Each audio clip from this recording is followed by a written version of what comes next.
Hello, today on my channel you will hear an amazing story about life.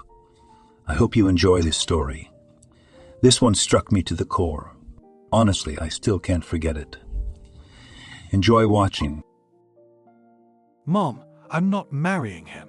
Amanda screamed. She was getting hysterical. Daughter, look at the family he comes from. He will carry you in his arms, and his parents will shower him with money. I don't want his money, and I don't want his hands. Amanda cried. And why were you born so stubborn? The woman went into the kitchen. She started rattling something, and Amanda was sitting on a chair in the hallway. The girl had just come back from the street, where she had been walking with her group, including Billy. Mom, she peeped into the kitchen. What do you want? The woman didn't turn to her. I'm only 18 years old. Why are you so eager to get rid of me? Amanda said sadly, and sat down on a stool. Who told you that I want to get rid of you? On the contrary, I want to make you better, sighed the woman and sat down opposite her daughter. I can tell you're going to marry me off to the first guy you meet. The girl wanted to cry. Tell me, how long have you been friends? Her mother sat closer to her. Who cares? We've been in the same company for 5 years, and I don't like him at all.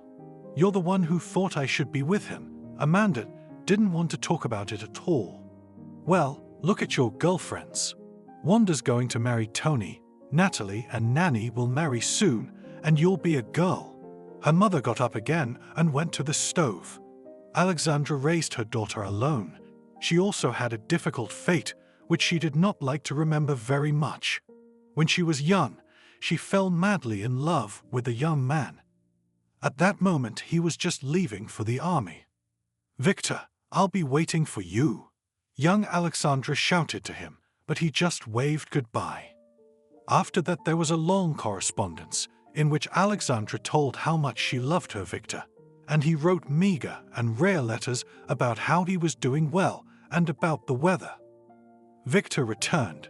They began to be friends with Alexandra and soon got married. But their marriage did not last very long because Alexandra became pregnant and gave birth to a beautiful baby girl. And 3 months later, she died of pneumonia. That's it, Alexandra. We have to get a divorce, Victor told her years later. Why are you leaving me? It's hard enough already, and now this. She was crying. I can't live with that on my mind. I don't love you. I have someone else. And he just packed his bag and left. At that moment, it seemed to Alexandra that life was over. She wanted nothing more, and at that moment, Mickey appeared on her way. He groomed the girl, gave her flowers, said compliments.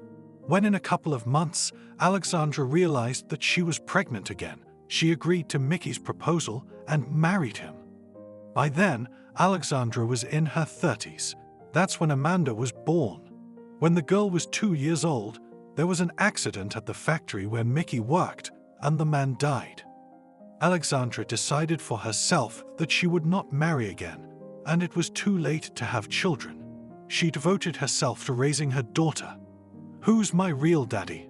Amanda once asked Alexandra. What kind of questions? If you are Amanda, who, then, is your real father? Glared her mother at her. Today at school, a girl told me my dad adopted me. She didn't make eye contact with the woman. What are you talking about?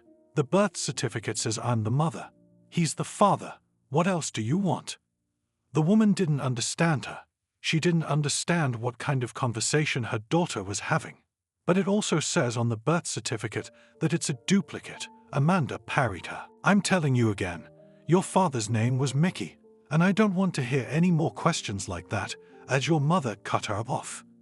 When Amanda was in 8th grade, they moved to a new apartment, and at that very moment, she had a new group of friends. They all walked together in the yard, and it just so happened that there was one more boy than the other. Everyone else was in pairs, but Billy was alone. Amanda, shall we go for a walk? He called out to her. We go out as it is. The girl was proud and self-sufficient. No, the two of us, called her Billy. He did come from a good family. His mother and father were in good positions, and they had a big apartment of their own, but none of that appealed to the girl. But her mom was very attracted to it. She realized that Billy, if he got her daughter and she agreed, it would be a very profitable option. "Why do you keep chasing him away?" Alexandra said to her daughter when she saw Billy walking alone from the driveway again. "Here you need, you drink with him, tea, coffee, eat cakes," her daughter told her. "Oh look, don't regret it," her mother told her. "About what? This?" She nodded at the window. "Well, tell me, who are you considering for a husband?" her mom asked her. Did she have to get married right away? Amanda didn't understand her. She had just started school and had been studying for 6 months, and she didn't think she had to get married right away. "I believe that if you have found a favorable guy, you get married, parents will help with the apartment, children will be born, and here is a family has taken place, a cell of society, consider," admonished her Alexandra. At some point, mother and daughter argued so much that Amanda couldn't bear to be at home anymore. She went out to the courtyard, where, as usual, there was her company. It was close to summer, so everyone was already lightly dressed, laughing. It was nice. "What's mother again?" asked Wanda, who was best friends with Amanda. "Billy's been bothering me." She turned and glanced at the boy with a sidelong glance. "Come on, it's really okay. Quiet guy, parents have everything. What else is there to have in life?" My friend was on Amanda's mom's side. "I don't love him, don't you understand?" The girl wanted to cry, now in front of her friends. At that moment Billy came up. Immediately all the tears disappeared, her head was up. She didn't want to look like a sissy in front of him. "Amanda, why don't you come over to my place tonight?" Billy called out to her. "There's more." She turned away. "What if we all go together?" Sveta asked him. "All right, let's go together." The young man didn't mind. The whole group piled into Billy's room that evening. They were laughing loudly, talking about something, telling stories, and Tony pulled a flat flask from his inside pocket. "What have you got there?" Everyone surprised. He put his finger to his lips. The young man unscrewed the iron lid and gave Billy a sniff. What's that?" "My dad makes it himself.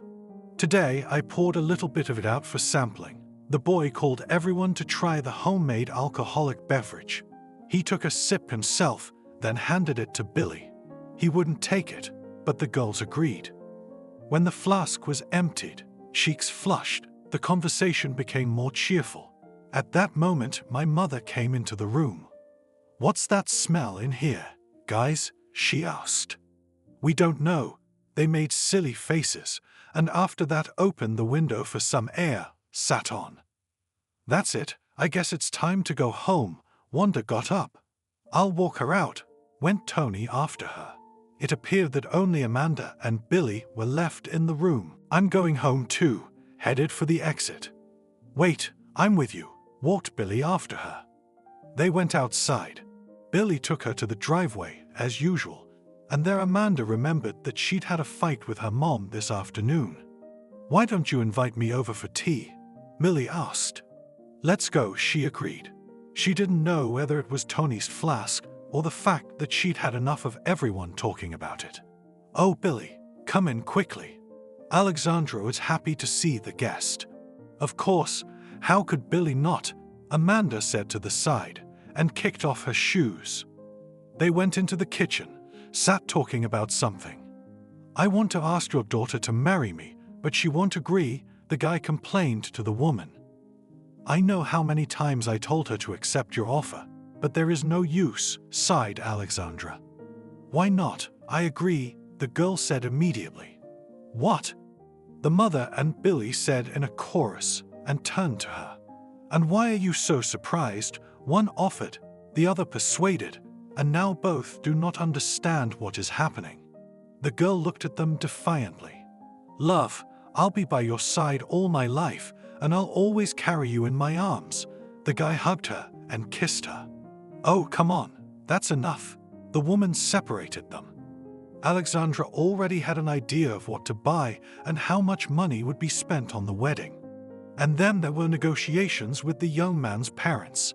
They pooled their money, bought food, alcohol, rented a restaurant, and everything else. That's how Amanda became Billy's wife. In the opinion of all other people, the young man was very quiet, calm, ready to do anything for his wife. But in reality, things turned out to be not so fun. At first, the young people began to live at Billy's parents' house.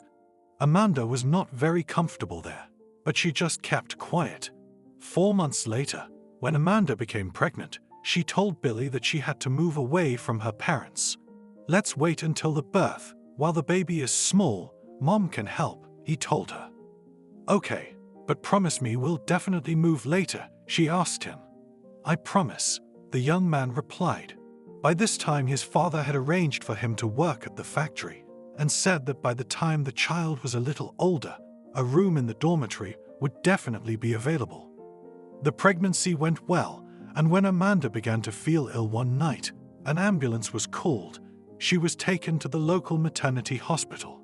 While the girl was pregnant, she was frightened by the fact that labor could last several hours. It would be very painful. They said other things, but in fact everything went not so terrible. A couple of hours, and on the girl's chest lay her baby girl. Emma, she stroked her little head. "That's it, Mommy. We are taking the baby away from you, and you go to the ward. Soon you will bring your treasure for feeding," the nurse told her then. Billy only found out that he had become a father in the morning. Together with his friends and girlfriends, they walked to the maternity hospital. They congratulated him for a long time, shouted some words, and then they all went to the nearby woods to celebrate. By the time Amanda was discharged from the hospital with the baby, her mother-in-law had already prepared everything. There was a crib in their room. "Sarah, will you help me? Teach me how to swaddle the baby. Show me how to bathe," asked Amanda to her mother-in-law. "Of course, my dear. I will help you in everything you need," the woman agreed with her. Emma wasn't even a year old when the young family moved into the dormitory. The father-in-law had indeed done what he had promised, but from that moment on everything went wrong. "Where have you been again today?" Amanda asked Billy, who had come in late from work again. "Yes, with friends to hang out with," he said, and the wife heard her husband under the fly again. "Well, you didn't act like this before," she told him. "Oh, that's it." He waved her off, turned on the TV, and lay back on the couch. At first, Amanda didn't tell anyone anything. She swallowed her husband's insults, his antics, his late comings home, and everything else. "Billy, tomorrow is Emma's first day of kindergarten. Mom promised to help, but you shouldn't stay away," she told her husband. "Look, it's your woman's business. That's what you do," he said, and went to work. Alexandra helped her daughter and granddaughter in everything. She had a heart for her. When Amanda went to work, all of Emma's care now fell on her grandmother's shoulders. She raised her, you could say. Grandma picked her up after kindergarten. Grandma took care of her in the evening, and she spent the whole weekend at her grandmother's house. "Billy, we've been invited to a birthday party tomorrow. We should go together," Amanda told him already at home. "Do you have to?" "I don't want to go out with your friends at all," he told her back. "Why am I always alone everywhere?" She didn't understand. "Okay, I'll go with you. Just for a couple hours," was Billy disgruntled again. It wasn't uncommon lately. He would come home from work dissatisfied and go to work dissatisfied. "Hi." They came to visit Amanda's friends, sat down at the table, started sampling salads, drinking, talking. At one point, Billy abruptly got up from the table. "What are you doing?" His spouse looked at him. "That's it, we've had enough," he said gruffly and headed for the exit. "Well, sit for another hour, and then we'll go together," Amanda coaxed him. "I told you back home that I was only here for a couple hours." He was very nervous. Amanda realized she had a difficult conversation waiting for her at home. But when she got home, the difficult conversation turned into a very unpleasant fight. It wasn't the first time Billy had hit Amanda. She was sitting in the kitchen crying to her dorm roommate. "Oh, don't mind him. Everyone lives like that nowadays," she told her. "Good thing Emma is at her grandmother's and doesn't see all this," continued the girls crying. After that moment, the quiet Billy felt like the master of the world. His world was a small dorm room with his wife and daughter. He could come home drunk, and if he didn't like it, Amanda would get hers. Emma huddled in a corner, crying, scared.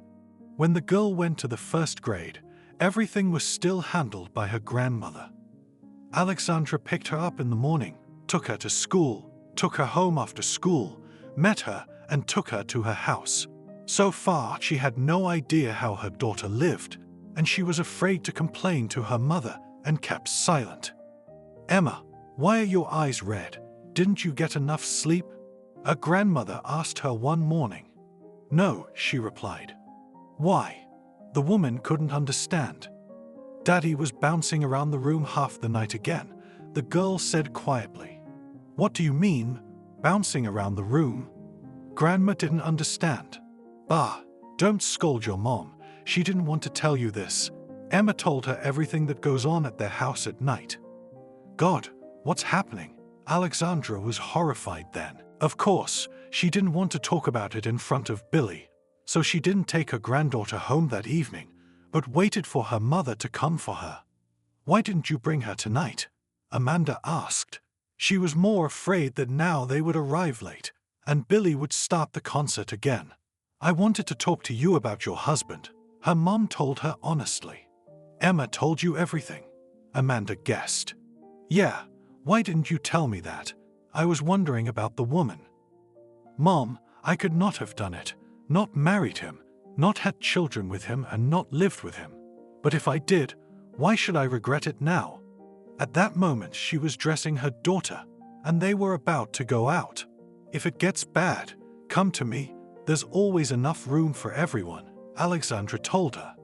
When Emma was 10 years old, on a day off, she and her mom went shopping, and as they were coming home, the girl stopped by the driveway and looked at her mom. "Tell me, why don't you leave him?" she asked her.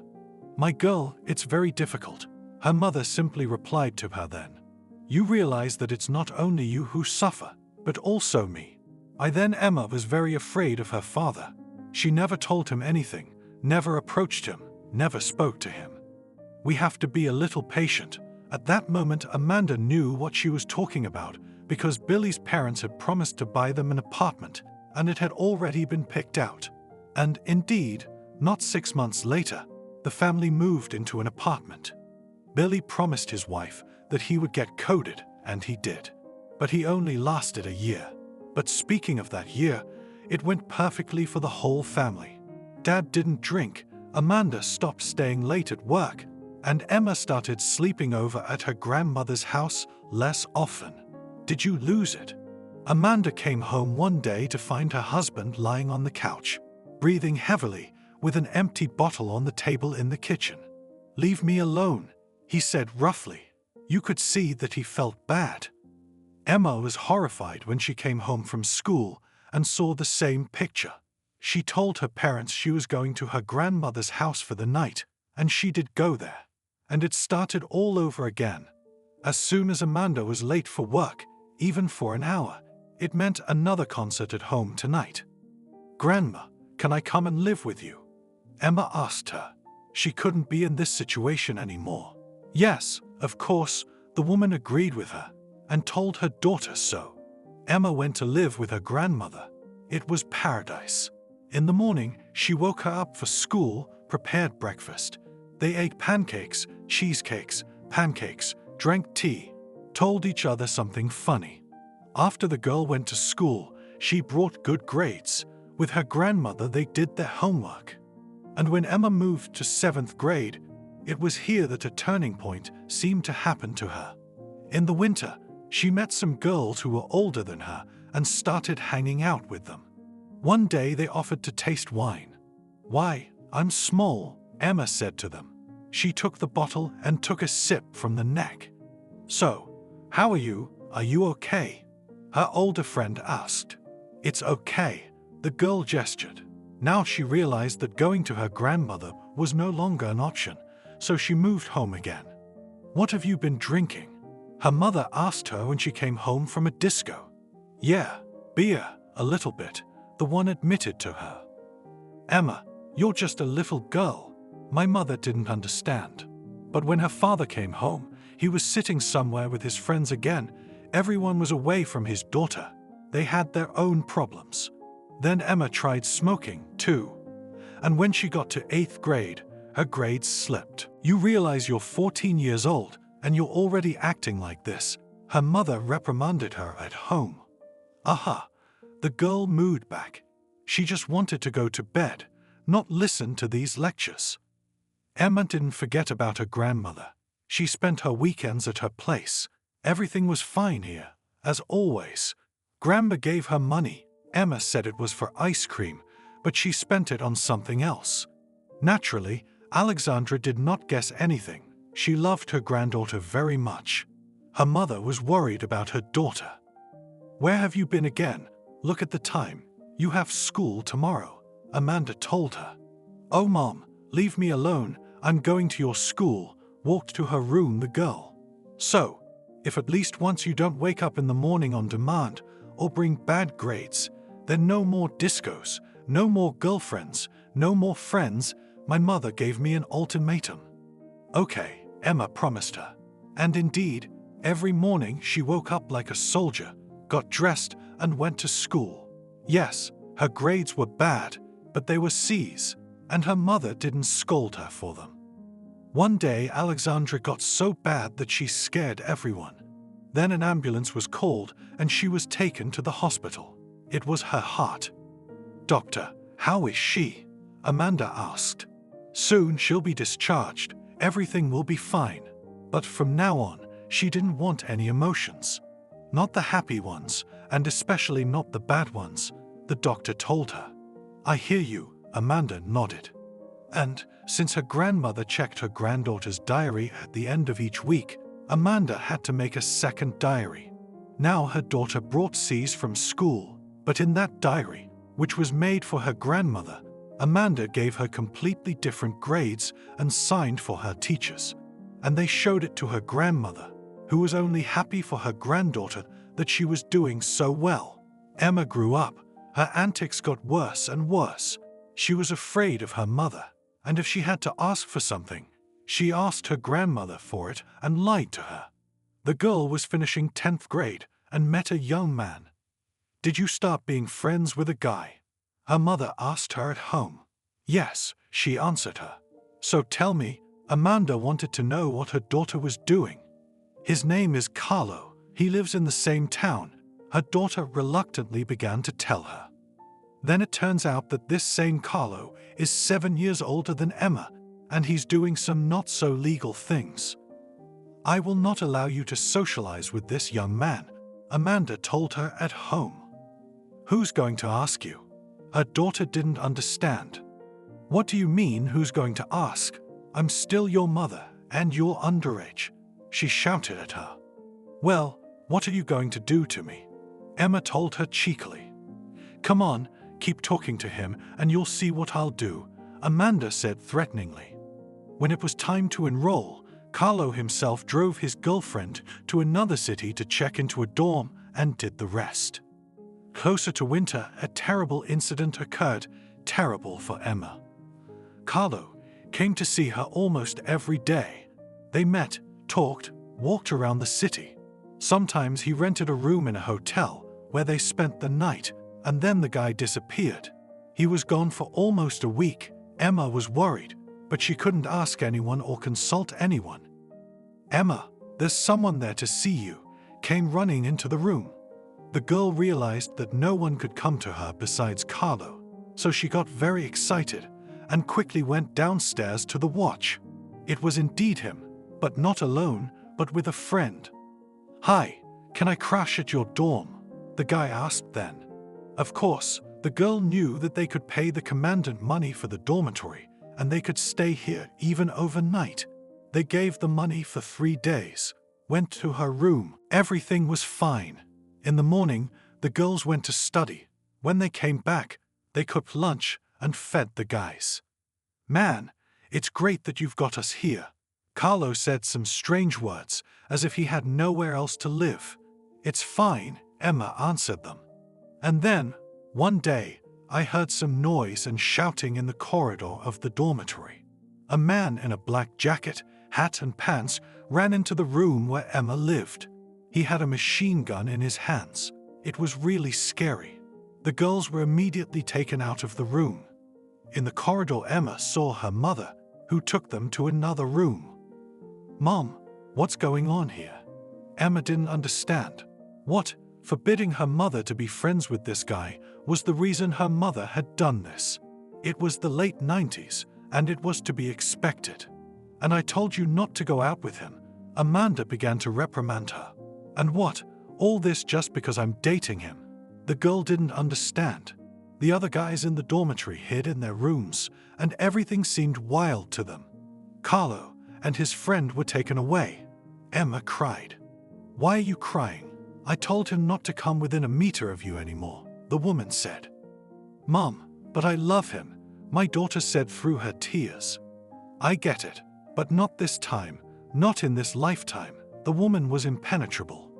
After her mother left, Emma was comforted by her friends. "What do you think?" her roommate asked her. "I don't think Carlo gives a shit what she says, and he's coming to see me again tomorrow." The girl looked at her. "And he came to her when she was in class. He called her out of his office."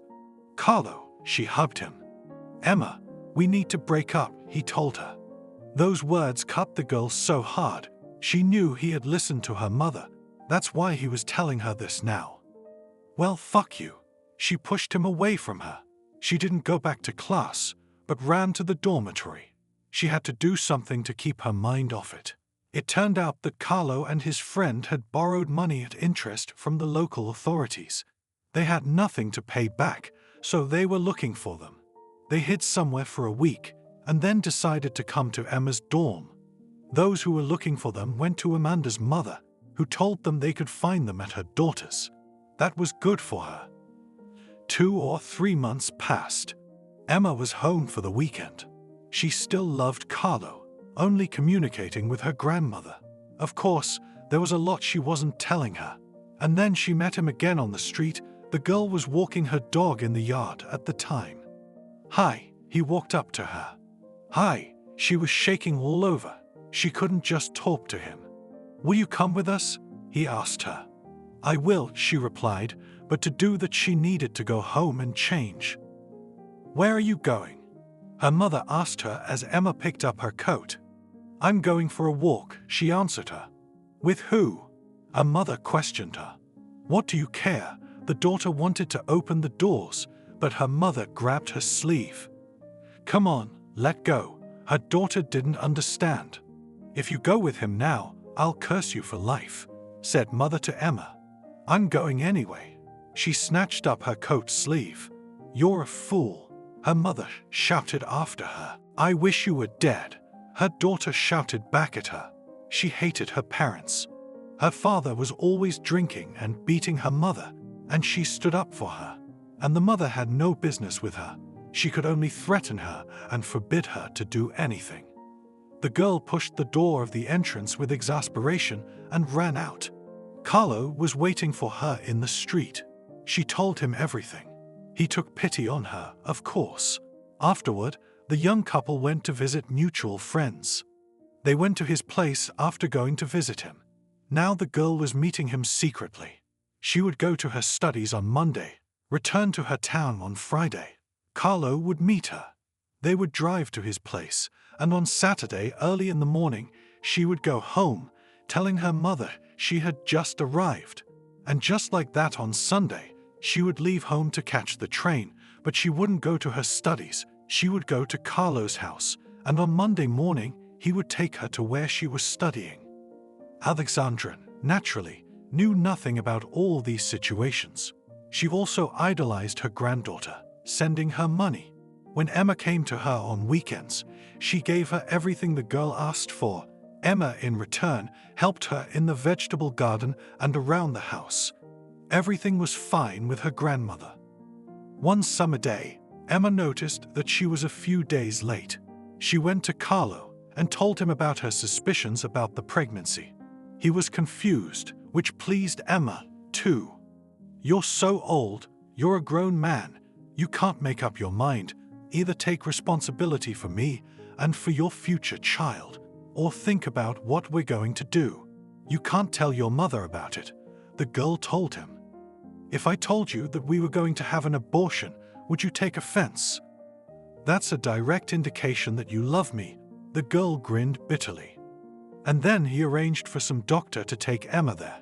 She had an abortion, but in a small town, you can't keep a secret. Quickly home, the daughter's mother called.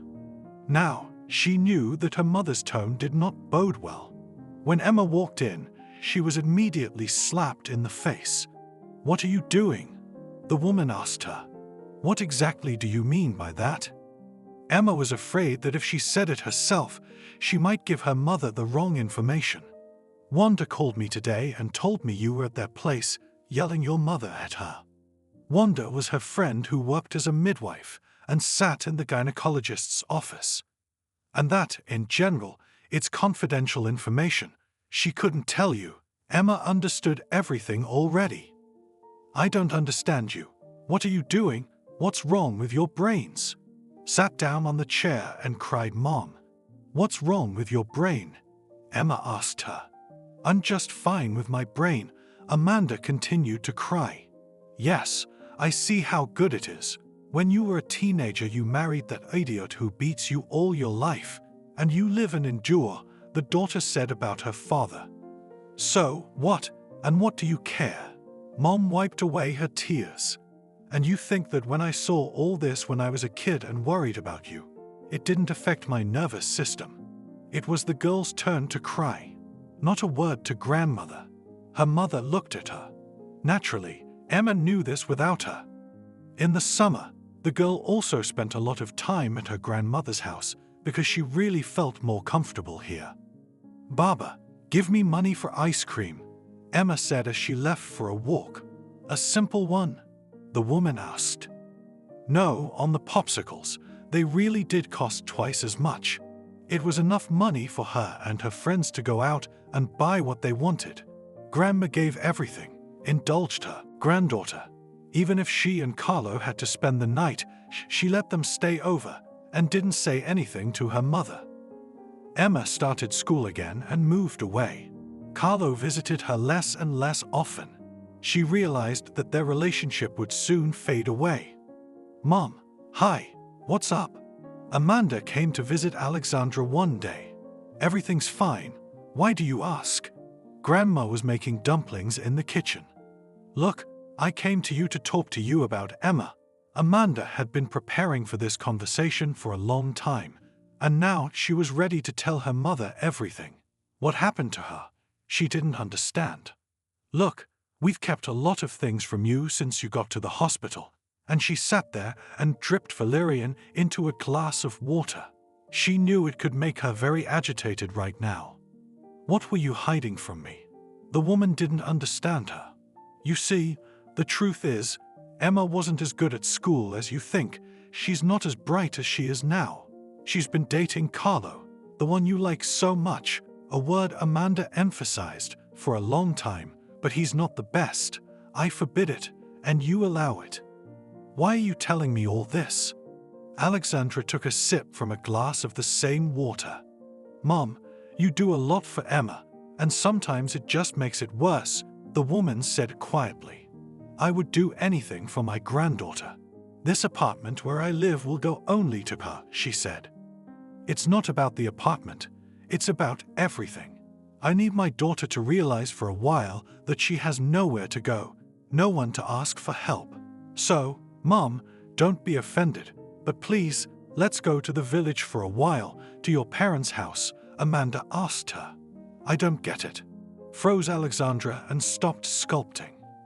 "Now, while Emma's at school, you'll go there. We'll say you've been taken to the intensive care unit in the region, and then we'll figure out what to do next. I'll visit you, but you won't see Emma.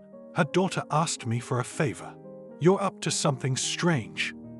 I don't understand why the grandmother can't communicate with her granddaughter. But I will go to the village. It will even be good for me, the woman said then. She put the water on to boil, then lowered the dumplings down in there, boiled them, and she and Amanda had a very good meal. Well, you and I have a deal, Amanda said goodbye to her mother.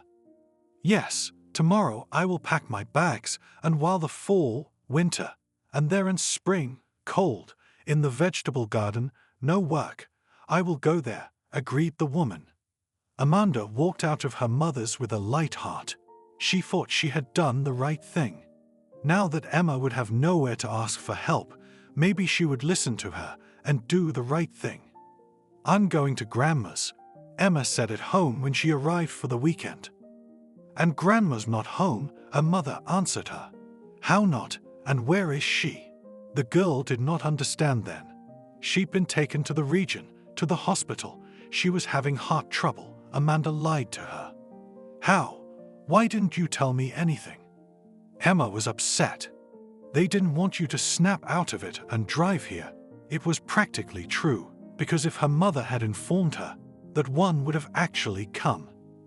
Emma went away to study again. Carlo never came. When she came for the weekend, she found her mother crying. What's wrong with you? Her daughter came up to her. She looked at her father's room. The doors were closed. The first thing that came to mind was that they'd had another fight or worse. Emma, honey, Grandma died, she told her, because she knew Emma was going to go to the hospital. How did she die? And when is the funeral? And where is she? The girl had so many questions. No one from the region could bring her here, and her sister lived there, so she took the body and said she would bury it there to take care of the grave. I went there, the woman sobbed. Mom, why didn't you take me with you? Emma felt like she was going to faint. She was so sick. She felt like she was in a stupor. You know, it all happened so fast, I couldn't even realize it myself. Amanda's hands were shaking. When are we going to visit her grave? The girl asked. We'll definitely go there soon, Amanda promised her. I went. The girl came out of the apartment. She didn't know where she was going or what she was doing. She was actually going to Carlo's house. She knocked and his mother opened the door. Hello, is Carlo home? She asked her in a murderous voice. Emma, come in, of course, she launched her. The girl went to the guy's room. He was lying on the bed. Carlo, hi. She sat down next to him. Hey, he wasn't looking at her. Why does it have to be like this? She started a conversation with him. How? He asked her a question. Why don't you come to me anymore? We couldn't even part properly. Emma was silent again. Sweetheart, please forgive me. He took her hand. What happened? Tell me. She wanted to know first what had happened between them, and then tell her sad tidings. You see, when the first situation with your mother happened, and then you had an abortion, and told me I wasn't a man, and I really wasn't. I realized that you and I shouldn't be together. You're young, but you're strong in character, and I'm just the way I am. To make me forget you, I cheated on you, he said, and then he stopped talking. I see, she replied calmly. You were so calm.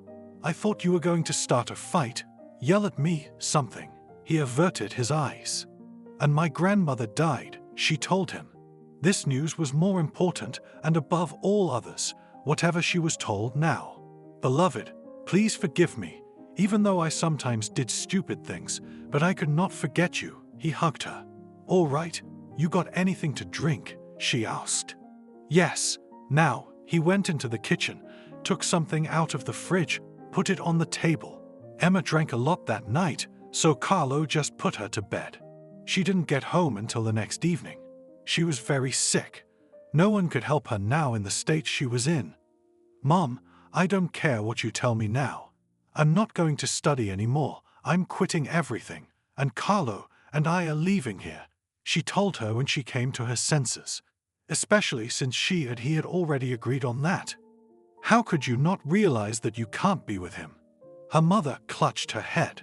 She realized that now, if her daughter left everything and went away, she would ruin her life. But there was no changing Emma's mind. If she made up her mind, she'd do it anyway. "That's it, I'm ready," she came to Carlo. "I'm probably not going anywhere," he answered her. I didn't understand. She stared at him, thoughts of betrayal running through her mind. "Well, what is not clear? Just not going, and that's all." He turned away, and the girl realized that with this young man she is not on the way. The ticket was already in her pocket, so she didn't think about anything, didn't say goodbye to anyone, just got on the train and went. She didn't know where she was going, but she had heard about this city, so she wanted to settle there. She didn't have much money, so she rented an apartment. She started looking for a job. She didn't ask anyone for help, especially not her mother. She didn't want to humiliate herself in front of her. She would have thought that she warned her, but nobody listened to her. She had no education, so not everyone was sorry for the girl. "But you first take me, see how I work. If I do not pass the probation period, then you can just fire me," she asked the director of one of the stores. "How can you not understand? I need a saleswoman with experience, not the first one," he explained to her. "At least hire me as a cleaner." Emma begged him.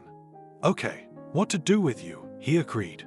And from that moment on, the girl started cleaning the store. It was a thankless job because there were so many people. They trampled in a few minutes, and they had to go out into the hall again and clean up.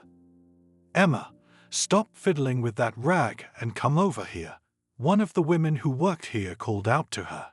They were well settled in the back room after a day's work. What if the director comes? She wasn't afraid of him, she was more afraid of being fired. "Nah, definitely not coming today," they told her. "Okay." The girl sat down at the table with them. "Would you like me to tell your fortune?" Barbara, the one who worked here as a saleswoman, asked. "I don't believe in any of this." Emma waved her off. "Come on, what have you got to lose? Let's see what happens in the future," her new acquaintance begged her. "Oh, go ahead for laughs," Emma agreed. The woman pulled out the cards, began laying them out on the table. "Look, you'll meet a man soon," she pointed at the king. "Well, I know without you that I'll meet him soon enough," the girl snorted in response. "Oh, you're going to have it bad with him." Barbara clamped her hand over her mouth. "What kill?" The girl remembered her parents. "So, it looks like it's not you, but you yourself." The woman looked up at her. "Yeah, living like this only makes you want to get your hands on yourself." Emma picked up the glass and drank the liquid that had been poured into it. "There will be a surprise in your life," the saleswoman said. "So I'm not going to die after all." Emma grinned. "Well, no one knows that yet, but that's if you don't die, just in case," laughed the women. "And yet, will I get married or not?" wondered the already tipsy Emma. "Yes, but not right away. I can see that everything will be fine for you, a happy marriage, and a good man. But all this will be if you take your head." Barbara sighed and finished what she had left. "Oh, the local Nostradamus too." Emma frowned and got up and went on scrubbing the floors. Today she came home very tired and immediately lay down and fell asleep. Not a week later, the fateful meeting that Barbara had probably told her about had taken place. She was scrubbing the floor in the hall when a young man came in. "You don't have to go back and forth," Emma asked him. "What? I walk where I want," he looked back at her. "Well, if you don't appreciate other people's labor, please walk." She freaked out, grabbed a bucket, and went to the back room. "Why is she so nervous?" he asked the salesman.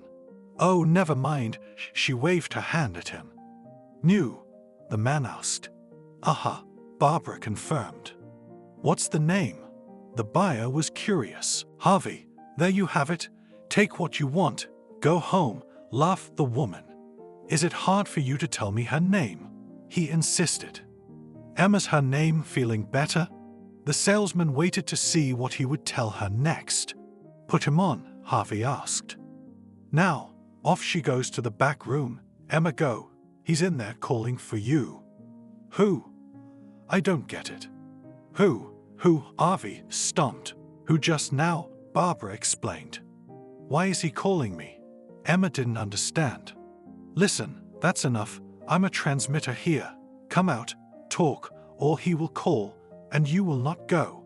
What do I have to do? Run back and forth?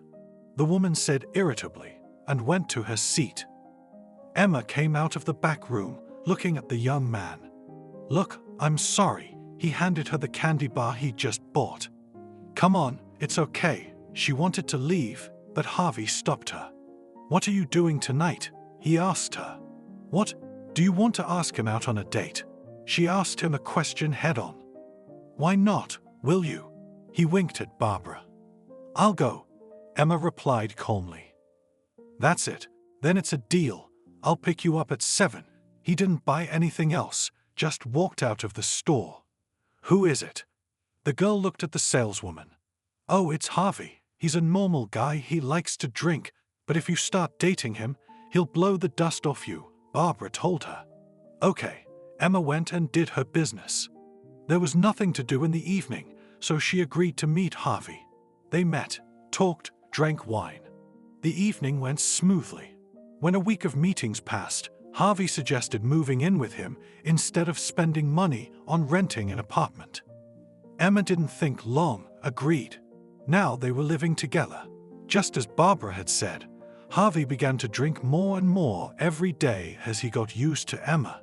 Before, maybe he'd wanted to impress her, so he'd held back, but now he was just drunk every day. He'd come home from work, sit in front of the TV, turn on the soccer game, and start drinking. Would you stop it? Emma came up to him one day. She realized that her mother's family was projected onto her. She's in the same situation now, except he doesn't hit her, maybe because he's not her husband yet. Would you shut up? He turned to her. How about I just leave? She turned around to leave, but the man grabbed her arm. Where to? He told her gruffly. What? Are you gonna talk to me like that again? She tried to pull her hand away from him, but she couldn't. But Harvey pushed her and she fell. You talk to me some more. He stood over her. Get off. Emma shoved him off with her legs and tried to stand up. She ran away from him that evening. She didn't take any of her things with her, just her bag, but he still managed to get a couple of hard knocks on it. Barbara, let me in. She banged on the door to her acquaintance. What's wrong? I opened the door frightened. Can I stay with you tonight? Emma asked her. Sure, come on in. She let her into her place. After that, the girl rented an apartment again, went to Collier's place and took her things. He apologized, but she wasn't going to forgive him for such a thing. She had seen how it could all end when she was a child. Emma lived here for 6 months, realized that nothing would work out, bought tickets again, and went to her hometown. Emma sat on the train, looked out the window, and realized that she missed her mother. As ridiculous as it sounded, she really did. She knocked on her family door. Her mother opened it. Hi, Emma told her calmly. Daughter, come in quickly. Where have you been for so long? They hugged, immediately went to the kitchen, and the mother began to ask what and how her daughter's life had been recently. I'm fine, you can be glad Carlo didn't come with me. I went there alone, and I rethought everything. I even met a man, lived with him for a few months, but he was no better than our father. Emma began to tell her. And what, did you leave him? The mother asked, and waited very much for an answer. Of course, I'm not like you. I won't put up with it all my life, snickered my daughter in response. Well, yes, you're stronger in spirit. You're good. You were able to do that. Mom shook her head. What about you and your father? She didn't even have to ask, but she felt like asking the question. Well, while he's quiet, the mother replied, he drinks once a month now, but for a few days at a time. And as soon as that happens, he gets the balls behind the rollers again. It's clear, nothing has changed, Emma told her and looked out the window. This evening, you could say, went perfectly for mother and daughter. The father didn't even come out to greet her. He, as in his childhood, did not care what his daughter was doing. They talked, watched TV, and went to bed afterward. Emma even thought that maybe something had changed in her, and maybe her mother had realized something. Maybe everything would be all right with them now. "Mom, remember when you promised me we go to Grandma's grave?" Emma reminded her this morning. "Yes, we'll definitely go to see her. I'll just find a car, arrange a driver, and then we'll go," Amanda said. And in the evening, Emma went for a walk and, strangely enough, she met Carlo again. "Oh hey," he saw her. "Yeah, hi, I guess you and I will never part," the girl laughed. "We are going to the countryside. Will you come with us?" he asked her. "Why not? Let's go and talk," she agreed. When they arrived there, where the company had already gathered, in which Emma knew everyone, the friends were surprised that the couple was together again. As if nothing had changed, one of the guys said, "What, are you jealous?" Carlo turned to him. It went well. The guy acted as if nothing had ever happened in their lives, as if he hadn't betrayed her by not going anywhere with her. They were kissing, hugging. You could say that history was beginning to repeat itself all over again. "So, how was your time?" Mom asked when Emma got home. You don't have to ask. She knew that if she told her mother about Carlo, they would start fighting again. "Emma, you know we're a small town. It was reported to me a long time ago that you went out with Carlo again yesterday, and you were together, sitting with your mom in the kitchen.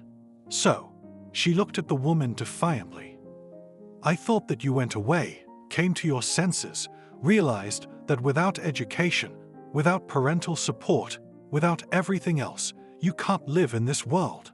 But it turns out that you started all over again.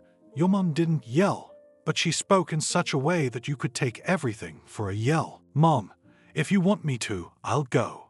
Emma told her back. "Where are you going to go?" Amanda shouted at her defiantly. "Grandma has an empty apartment. I know she wanted to leave it to me. Why can't I move in?" asked the daughter. "Oh, you just wanted the apartment, I see. And bring Carlo there, huh?" The woman smirked. "That's it, I'm sick of this." Emma jumped up from her chair. She grabbed her clothes and ran out of the driveway. Emma didn't want to go to Carlo's house because she realized that their relationship might not work out. She didn't know where else to go. After hanging out on the street until evening, she returned home. She didn't talk to her mother, much less her father. In the morning, when everyone had gone to work, Emma went into the bathtub and picked up a razor blade. "Now I will open my veins, and then they will dance when they see that all this happened because of them," the girl said ambitiously to herself. She held the blade over her wrist while she remembered Barbara's words to her about wanting to commit suicide. No, she tossed the blade aside. "Who am I going to make it worse?" The girl got out of the bath, went to her room, lay down on the couch and cried. She didn't understand how to live her life or what to do next. "Carlo, hi," she called to him. "Hi," he replied in a very unfriendly manner. "Come on, let's meet tonight," she called him out herself. "Okay, you got any dough?" he asked back. "I'll find it if I have to," Emma replied. "Okay, I'll wait for you outside my house tonight," Carlo told her and hung up. Naturally, Emma didn't have any money because she hadn't worked anywhere yet, and she couldn't bring anything with her, but she knew where to get it. The girl reached into her father's nightstand and pulled out his purse, which she knew for sure had money in it. She took a few bills and put them in her pocket. After that, she got dressed, walked around the street for a while, and then went to her friend's house for the night. She did not come home, and her mother realized that her daughter was again going out with the same guy from whom she had taken her away. "Emma, I'm begging you, take your head, think about your future. You're so young, you've got so much ahead of you. You have nothing, no education, no job, no money, nothing. How are you going to live?" Her mother begged her. "Mom, what are you attached to me? I am an adult, I can decide for myself," said her daughter in response. "Ah, you can decide for yourself, so why are you living here with us?" Go to the other side and live on your own. Let your Carlo try to provide for you." Amanda started to raise her voice. At that moment, my father came out of the room. "Amanda, did you take money from me?" he asked her. "I don't come into your room at all," she answered him. "Emma," she looked at her daughter. "Why me? Maybe you spent it yourself, and now you want to say it's us." Emma started to justify herself. "Okay, all right." He sat down on the couch. He wasn't going anywhere. Amanda began to worry that Billy might be up to his old tricks again. Without sitting through anything, the man got up and went to his room. The girl realized that he was going to put away his briefcase.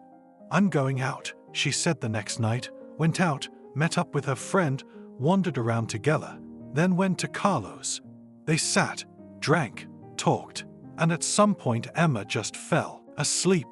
She woke up to distinctive sounds and saw Carlo and her friend lying together on the couch.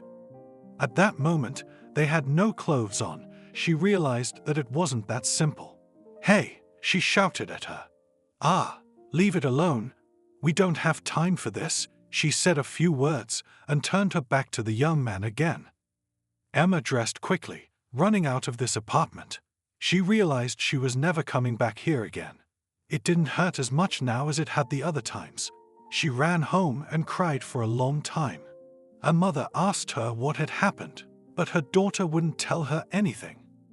Emma decided to enroll in a local college to catch up on her studies and get some sort of degree.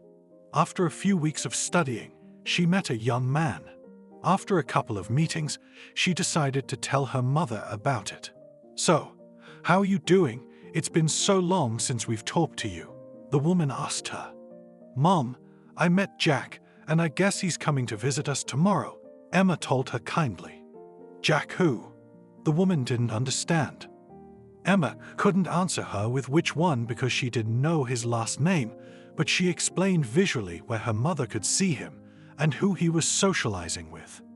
"Come on, he's a scumbag," Amanda told her. "What do you mean?" Her daughter looked at her. "There's no point. You won't be socializing with him." The mother got up from her chair. Again, Emma couldn't understand what was going on. Why her mother, whoever she was going to date, was forbidding her to do so. Not again, but again, the woman answered her. She knew this Jack. First, he was more than 10 years older than her daughter, and second, he had been in a criminal gang in the 90s. Emma just didn't feel like saying anything. She didn't know what to do right now. Crying wouldn't help. There was nowhere to go. She was so angry with her mother that she would do anything. "Where are you going?" Amanda asked her when she saw Emma going somewhere.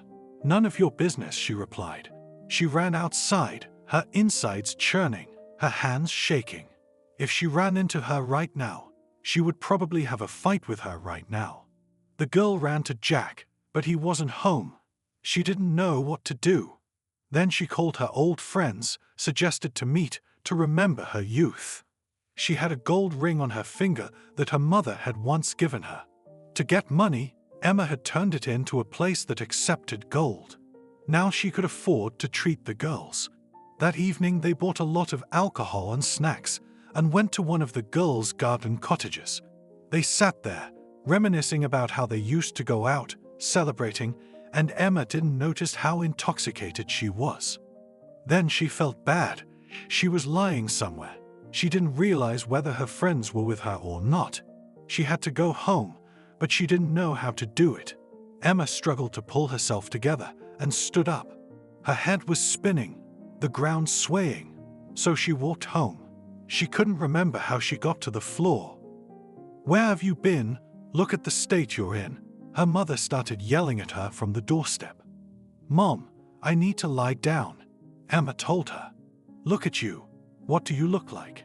She walked her to her room and yelled at her back.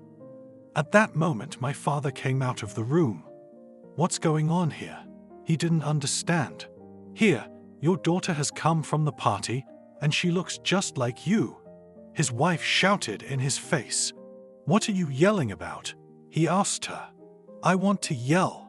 The woman lost all fear. "Emma, where have you been?" Her father turned to her. "Oh, what's it to you? Never cared." And now he was suddenly interested. She turned to him and spoke with a curl of her lips. "How are you talking to me, you juvenile brat?" He went at her. "Come on, hit. You are not used to hitting women." The daughter did not understand anything, so now was very brave. "I'll," swung Billy at Emma. "Don't touch her." His mother grabbed his arm. Yes, touch her better, you're more used to it," Emma told him and smiled.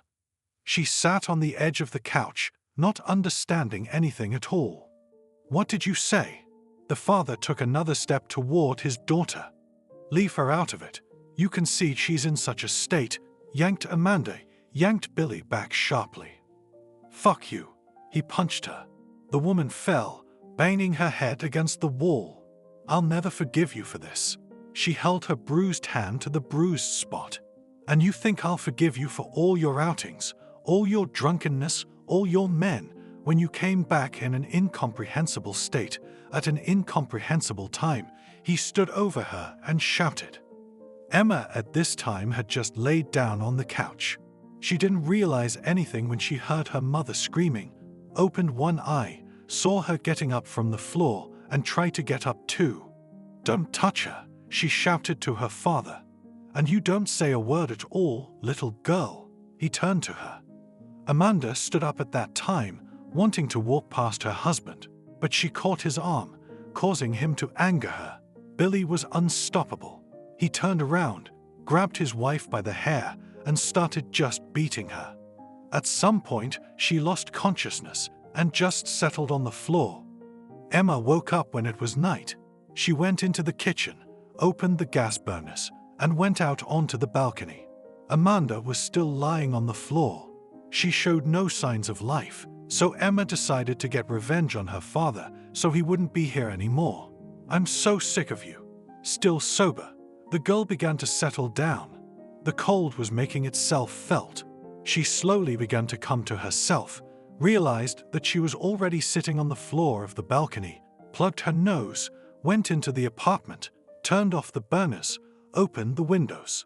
To be sure, she took her father's pills, which were prescribed to him when he came out of a binge, and added them to his tea, but he was already unconscious. Emma went into her room and went to bed. In the morning, she woke up, looked around, not realizing what was happening. Her mother was lying on the floor. She went and looked into her father's room. He was lying sprawled on the bed.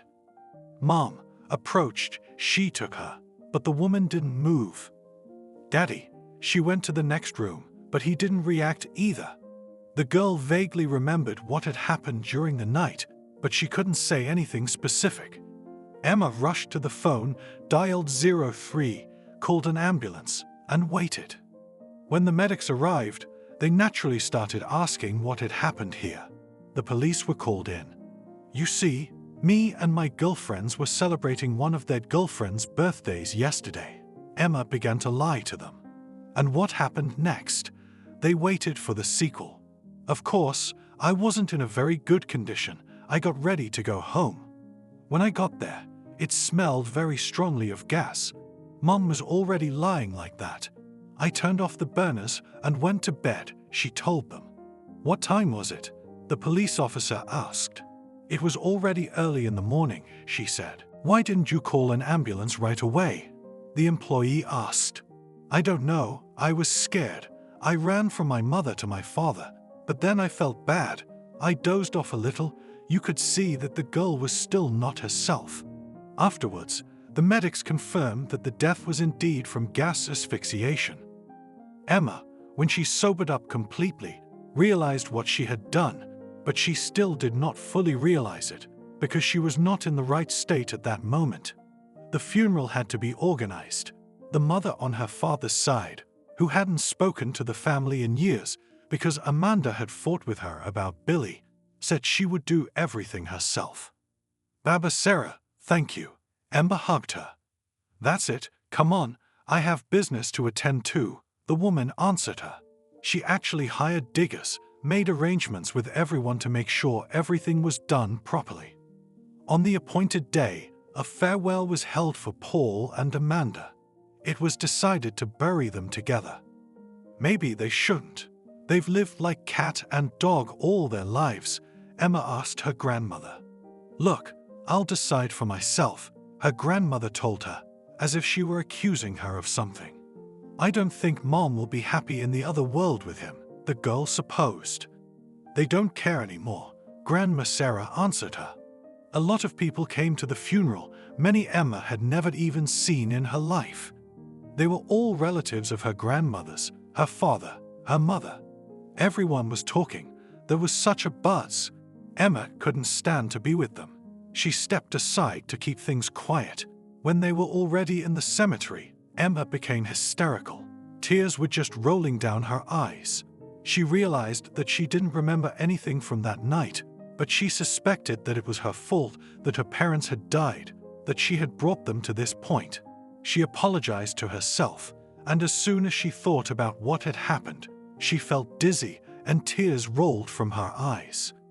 Mummy, how can I be without you now? She fell on her knees in front of the coffin. Emma, get up. Grandma Sarah lifted her up. Leave me alone. They're my parents. She shouted and waved her arms. It was obvious that the girl had just realized what had happened. Someone handed her a glass, and she smelled valerian. She drank it, but it didn't help. And then suddenly Emma remembered how she had shouted at her mother that she wished she would die as soon as possible, wanted something to happen to them, and in general, she had wished a lot of bad things before. It all came to a head at once, and the tears came even harder. She sobbed as she heard someone calling her. Emma, calm down, it's going to be okay. The girl turned around. The voice was muffled but very familiar, and when she saw who was speaking, she just passed out. All the people in the cemetery thought it was the result of hysteria and tears. They tried to revive her with ammonia, but it didn't work. They had to call an ambulance right at the cemetery. Wait, don't call, I'll take her there myself, a man volunteered. Okay, the rest of us didn't care about that. I'll go with you. The woman came up to him and helped carry Emma to the car.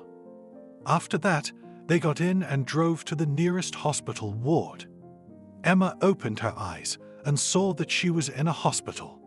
There was a distinctive odor, and the walls were painted the way they were only painted there. She heard that voice again and turned her head. Grandma, am I crazy? She saw Alexandra in front of her. Granddaughter, what's the matter with you? She bent over her and felt her forehead with her lips. You're dead. Emma closed her eyes. What, who told you that? The woman was shocked by the words. Mom, still the girl didn't open her eyes. What else did she tell you? Now it was beginning to dawn on Alexandra why her daughter always came to see her alone and everything else. Nothing. She kept promising me we'd go to your grave, but she never took me there, Emma said slowly. Obviously, not taken away.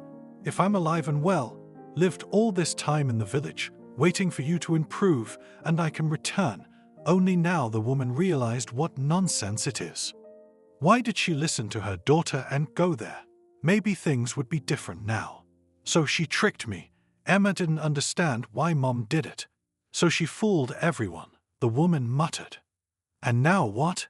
The girl lay there with her eyes closed. Nothing, you come out of your shock. Let's go home, and there we'll figure out what to do, having made sure that everything was normal with her granddaughter. The grandmother went out into the corridor, and then went home. On the way, Alexandra replayed in her head what her daughter had once told her. And now it was only 8 months after that. How could she have lied and kept this secret for so long? There was another surprise waiting for her at home.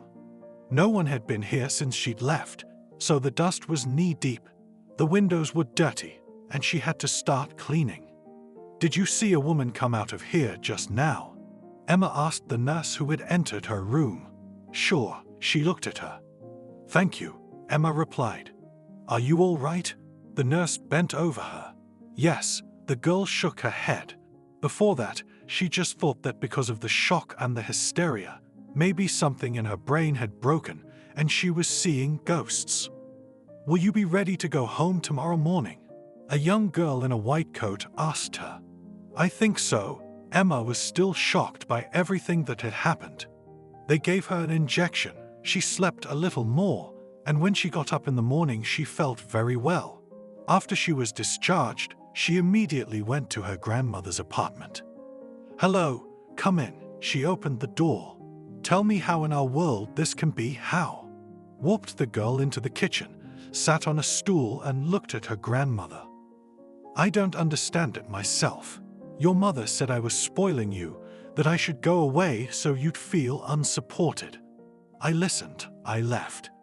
And now, when the locals started talking, I don't know what, that my daughter and her husband had died, I packed my things and went back, because it's not clear what was going on here," Alexandra told her, and the girl sat there and just did not believe in everything that was happening.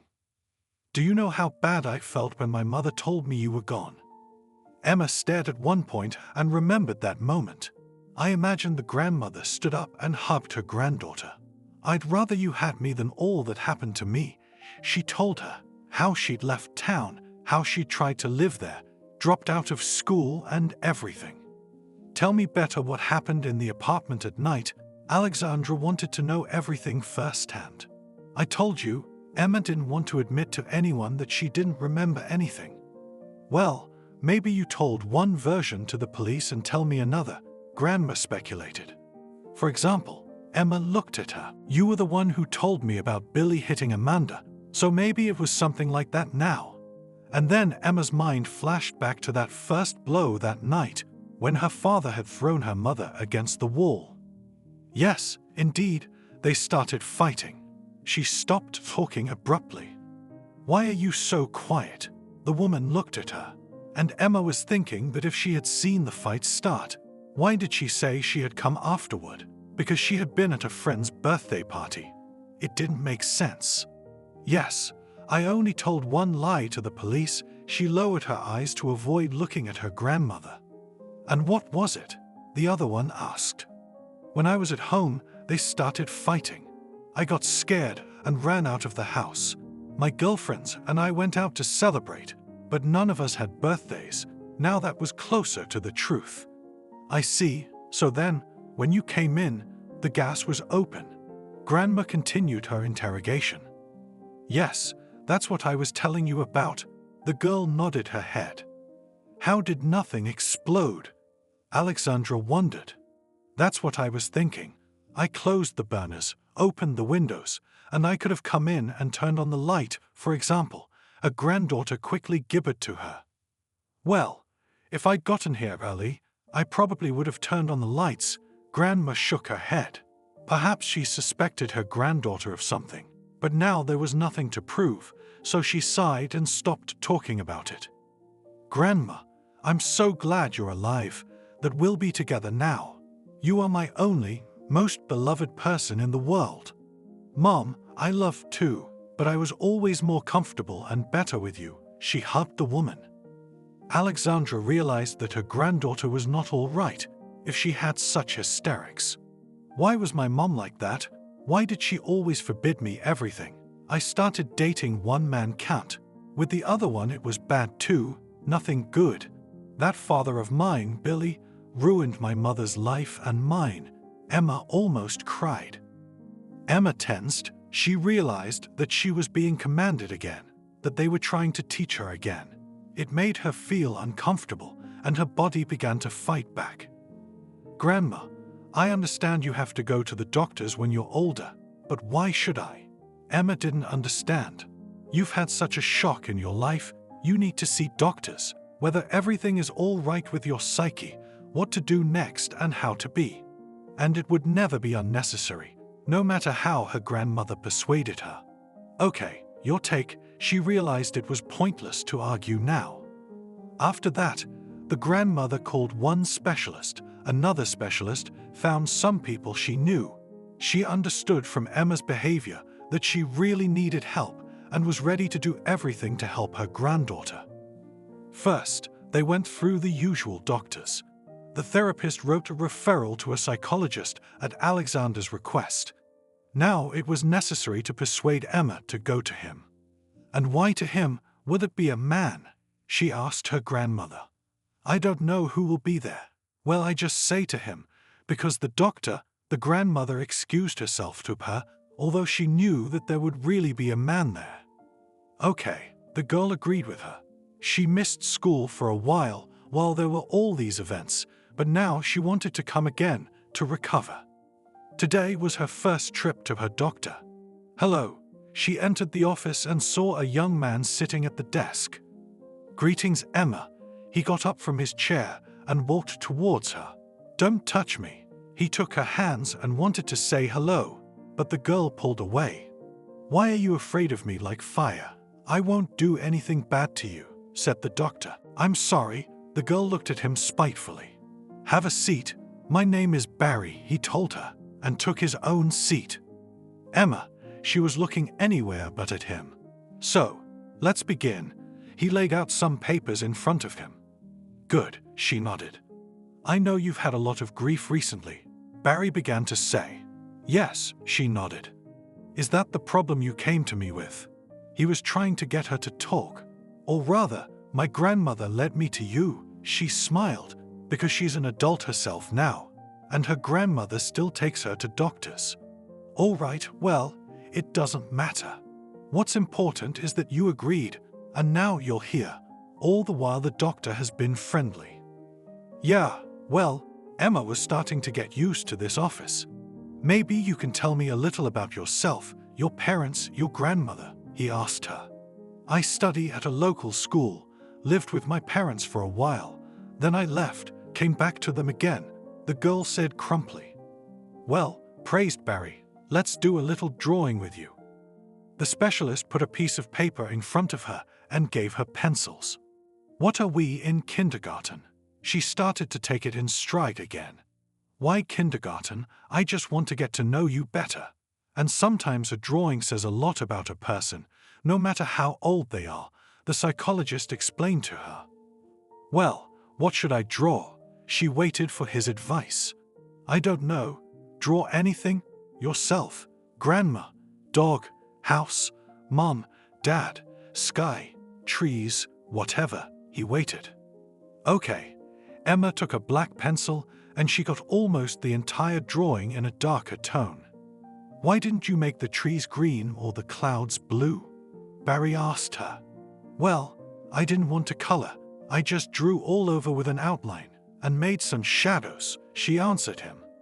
Understandably, he tucked the sheet away to his side. They talked a lot more after that.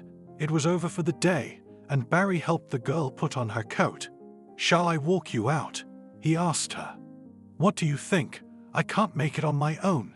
She started being rude to him again. No, of course you will. Just offering a gentlemanly gesture, he smiled. They made arrangements for their next meeting. Emma went home. As she walked, she thought she had a good-looking doctor. She liked him, though she was afraid to admit it to herself. It even seemed to the girl that he liked her too. But Emma didn't believe that someone like him could fall in love with someone like her.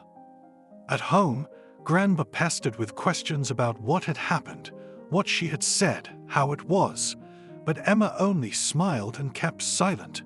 Why don't you say anything to me? Grandma wondered.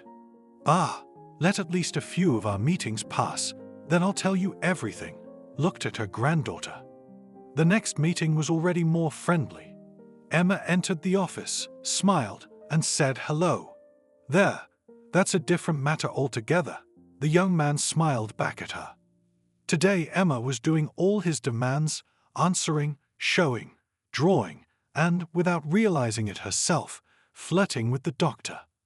After the fourth meeting, it seemed that Emma didn't need any more specialist help, but the girl didn't think so. Let's go out, Barry suggested to her. Emma wasn't wrong. He really liked her. Good. It was nice for a girl to be courted by such a young man. They went to a cafe, and there, just as in the office, they sat and talked, only the atmosphere was more relaxed. Will I? He asked her a question after the meeting. Sure, You can even stop by for a visit. Grandma is eager to meet you." Emma smiled at him. The girl noticed that she smiled more often and became happy. Now she was not burdened by anything. Her beloved grandmother was nearby. "No, not this time. I want it to be like people," Barry muttered. "Okay, I feel really good around you." She looked at him. "And me with you. At first, I thought I was just feeling sorry for you and needed to help you. But then I realized that wasn't the case at all." He took her hands in his. "Barry, are we going to have any more sessions?" She looked up from downstairs. "No, but I'll make an appointment for you tomorrow. And tell your grandmother to expect us to visit together," he muttered to her. "Good." He kissed her on the cheek, and they parted near the entryway. "Emma, you are glowing with happiness," greeted her on the doorstep Alexandra. "Grandma, I'm so grateful to you. Confess, did you find me such a doctor on purpose?" Emma hugged the woman. "Granddaughter, if everything works out, I will be very happy. I wanted to find a great specialist to help me, but it turns out I killed 2 birds with 1 stone," Grandma whispered quietly. They had dinner, and the granddaughter deliberately did not tell the woman anything. She realized that tomorrow she and Barry would come here to visit, and he would explain everything himself. Ah, yes, they were already in beds. What? Alexandra was aroused. She understood the state of the girl. Every movement was under control. "My counselor and I will come see you tomorrow," the girl chuckled. "And that's wonderful news," muttered Grandma and lay down again. She thought that if things worked out now and Emma came to live with Barry, she wouldn't be afraid to leave. And then she thought about what she once thought about her daughter and Billy, and how that had turned out. She put those thoughts aside for later. She'd see what happened tomorrow, and then she'd draw conclusions. "Emma, wake up!" Her grandmother came over to her bed. The girl opened her eyes, smelling pancakes. Just like when she was a kid, she sucked in air. "Come on, let's go to breakfast, and then to study." The woman lifted her up. "Grandma, you're the best." Emma couldn't believe that she had once had a very different life. They walked together to the kitchen, and as they had done long ago, sat drinking tea and enjoying flavorful and thin pancakes with melted butter. Bye.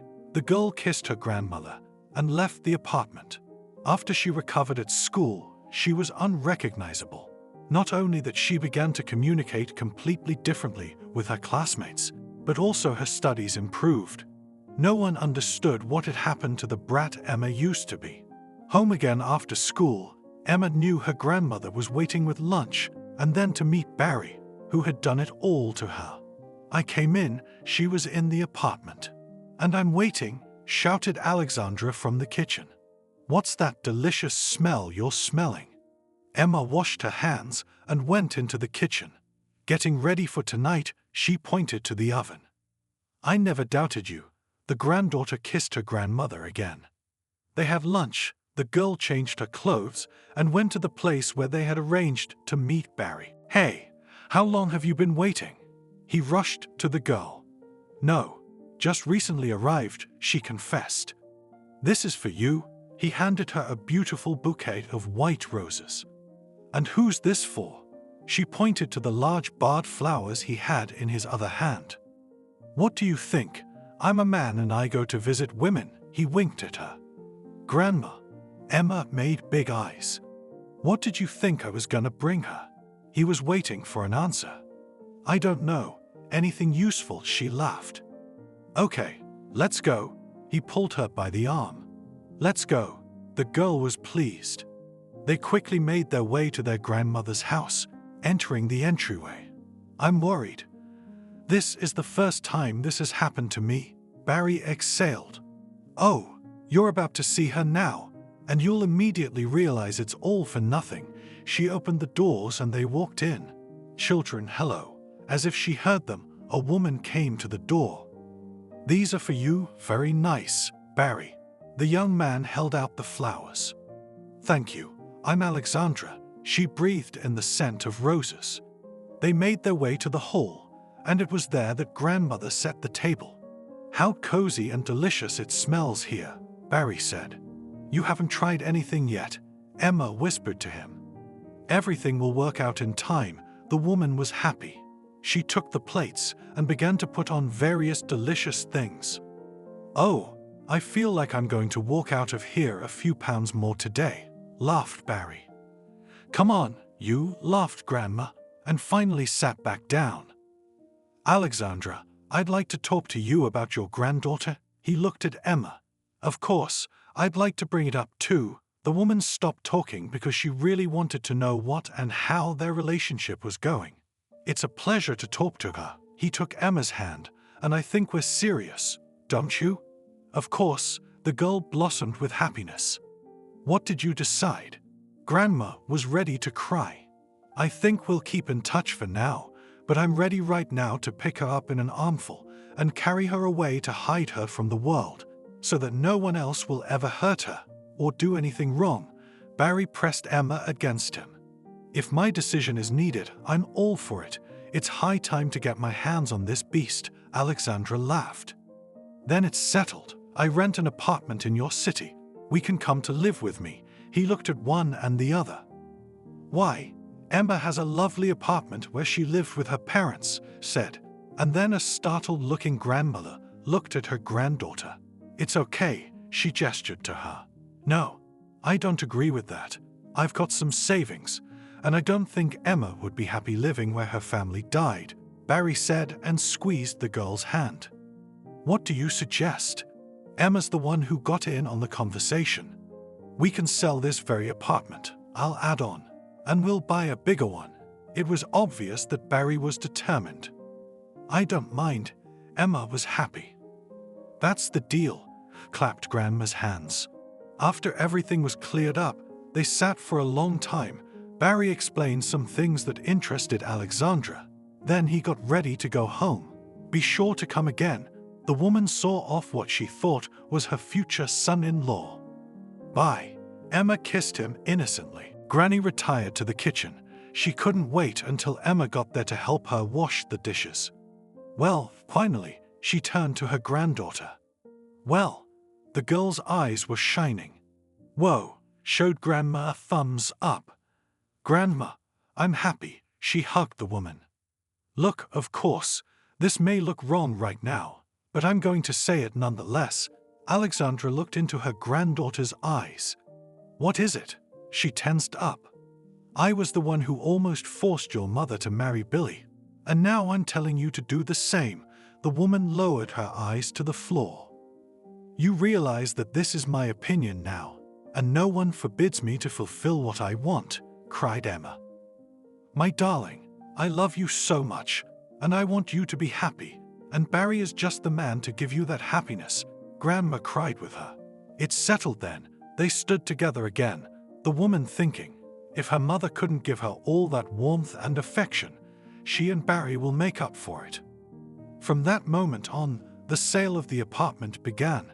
And if Emma had told her grandmother that she was fine and had no emotions, now, walking into the place where she lived with her mom and dad, she was just shaken. "What's wrong with you?" Barry felt it. "It's okay." She looked at the spot where her mother lay. "No, I see and understand everything. You need to leave." He did the rest with Alexandra. Emma no longer interfered in these matters. They sold Emma's apartment. Barry added money to buy a new one. "No need to hurry," his grandmother told him. "Why?" The young man didn't understand. "First get married, and then buy an apartment.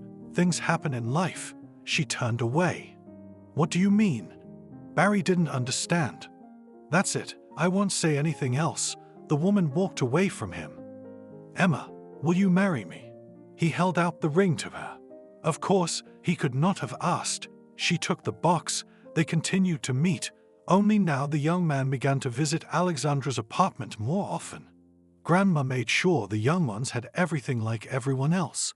Barry kept up with her. He had some savings. He added to everything. And now they realized that their happy day is only a week away. The waiting could have been maddening. Do you agree? When Emma heard those words, she almost fainted, realizing that this was all really happening. Yeah, she screamed, and then Barry picked her up in his arms and began to spin her around. They had bought their own apartment, and now the landlady was in the process of organizing it. Her grandmother helped her in everything. She wanted to do everything she could to make everything good for the couple. I would like to live to see my great-grandchildren, Alexandra sometimes cried. No need to rub your heart. Be sure to live up to it. In those moments, Barry and Emma were visiting her. Your words should be in God's ears, my grandmother repeated more than once. That was enough. Emma stood up from the table. She had been thinking about her never-coming pregnancy for a long time. She had only bad thoughts. Since that first abortion, she had never gotten pregnant again. That's why she thought that she would never become a mother again. Why is enough enough? Barry turned to her. Please, love, stop talking about it, she begged him. Good. He put a finger to his lips to get Alexandra to stop talking about it too. They went on with their lives, but no one thought anything terrible could happen. But things can't always be perfect. And in Barry and Emma's family, something happened that almost killed Alexandra. I won't be long, I'll meet the girls, and then I'll go straight home, Emma told her husband as she put on her coat. Why are you reporting back? You could have said nothing. He walked over and kissed her. That's it, bye, she winked and left the apartment. Emma had been invited by her friends. They hadn't seen each other for a long time. She didn't want to go, but Barry persuaded her, saying that she was stuck at home and never left the house. Then the girl agreed. She saw them standing on the steps of the restaurant. Why are you guys standing here? Wanting to gather all and then come in? Here you go, you're the last one. Now they all entered the building with a merry company. Guys, how long has it been since we've seen each other? Everyone was happy to be together. I'll be right back. Emma got up from the table. She had to go to the bathroom. She went to the stairs, and as she was coming down, she saw him. It was Carlo. As soon as the girl saw him, everything in her life evaporated. Her husband, her friends, her happy life, her apartment. It all went to the background. Emma? He stood looking at her.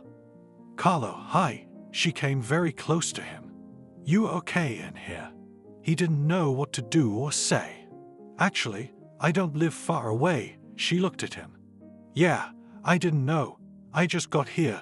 He looked away. Let's go for a walk, she beckoned to him. I'm in the car. We can sit in it, Carlo suggested, so we don't get cold. Okay. Emma didn't care about her friends waiting for her anymore. She had an unfinished relationship here. They went downstairs.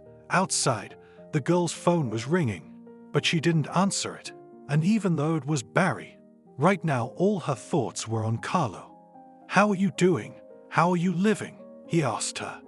I got married. I have a wonderful husband. Works as a psychologist. She herself didn't know why she said that. And you? And I lived with a girl, but it didn't work out. So now I'm alone. You could tell Carlo was shy. Let's go, Emma told him. Where to? He asked. Remember you told me yourself that you shouldn't ask like that. She laughed. Yeah, how far? He finally turned to her. Whatever, she laughed. Emma, he started the car. What about the husband? It didn't matter. She hadn't planned anything today. She just wanted to be near this man. Okay, he's on his way. They went to the place where they used to love to stand and talk. It was a simple field, but it was so romantic. Why? Carlo asked her. What? She didn't understand. I've done so many bad things to you and you're still with me. He didn't look at Emma. Who told you I was in love? She smirked. Emma had thought about that question many times. If her mother hadn't forbidden her to talk to him then, she would have realized what he was really like and left him. But it didn't happen that way, and those feelings, like first love, were still sitting somewhere deep. Well, he fell silent. Carlo, she turned to him, overcoming her feelings, take me home. Presently, he opened her doors, got behind the wheel. When Emma arrived home, Barry was asleep. She didn't wake him, but lay down beside him. Her mind was filled with thoughts of Carlo. She didn't know what to do. She had two options, but it was her grandmother's decision. "Emma, come to my place," Alexandra called the next day. "Hi," she walked in on her. "So, my dear," my grandmother began and hugged her. "Bah, what are you doing?" She looked at the woman. "I know," crouched the one very close to her granddaughter. "I knew it." The girl lowered her eyes. "So," Grandma sighed. "I don't know what to do," her granddaughter confessed to her. "Look, darling, I'm not forever, and soon no one will be able to advise you at all. But believe me, he who has betrayed once, and I know he has done it more than once, will do it again. And Barry will suffer. Think about that." She stood up and looked at Emma. "Grandma," my granddaughter clung to her and cried. "I'm not telling you anything. Think for yourself," Alexandra told her, because she didn't want to forbid anything. At home, Barry noticed that his wife's mood had changed. "Darling, shall I go for a little while?" she asked him. "For the 100th time, why do you ask?" He smiled. "Okay." She headed for the exit. As she walked down the stairs, she no longer thought of Carlo as some unattainable prize. Now she realized that she had everything: her grandmother, her husband, and maybe soon she'd have children. Children. He forced her to have an abortion. Because of him, she could not have children. Such anger overcame the girl. "Hi." He waved at her as she approached. "Yeah, hello." She looked at him with completely different eyes. "What are you doing?" he wondered. "Nothing, and I'm not going anywhere with you." At this point, Emma saw how old, ugly, and he had become. What else could she not say? "Emma, I'm already tuned in."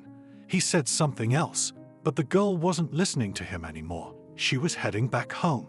"Barry, I love you so much. What a fool I've been." She hugged him. "Emma, I understand everything and I can't live like this." He stood up and walked towards the exit. "You're good. That's the way to do it with me," she said to him.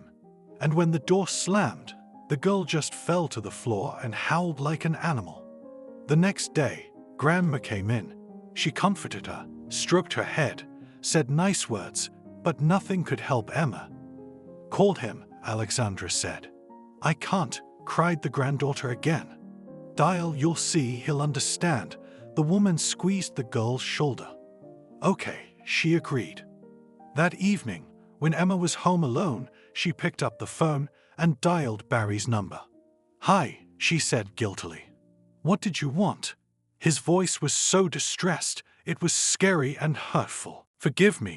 She waited for his answer, but her husband remained silent. "Are you sure?" She knew that by those words he meant if she'd had something with Carlo. 100%, it wasn't easy for her either. "I can't." She heard him crying. "Barry, if you don't save me now, no one else will save me," she told him. "Emma, it's going to take some time. I'll realize everything, and maybe we'll get back together." He didn't promise, he just said it. "I'll wait for you." I understood everything. She told him about the unfinished story she was thinking about. "And now I'm kidding myself for not staying with you, because you were my happiness. You were the only man in my life who made me happy. That's it. Let's not talk about it anymore." And he hung up. "Did you and Barry have a talk?" her grandmother asked her. "Yes, I called him." Her granddaughter told her everything. "What are you going to do now?"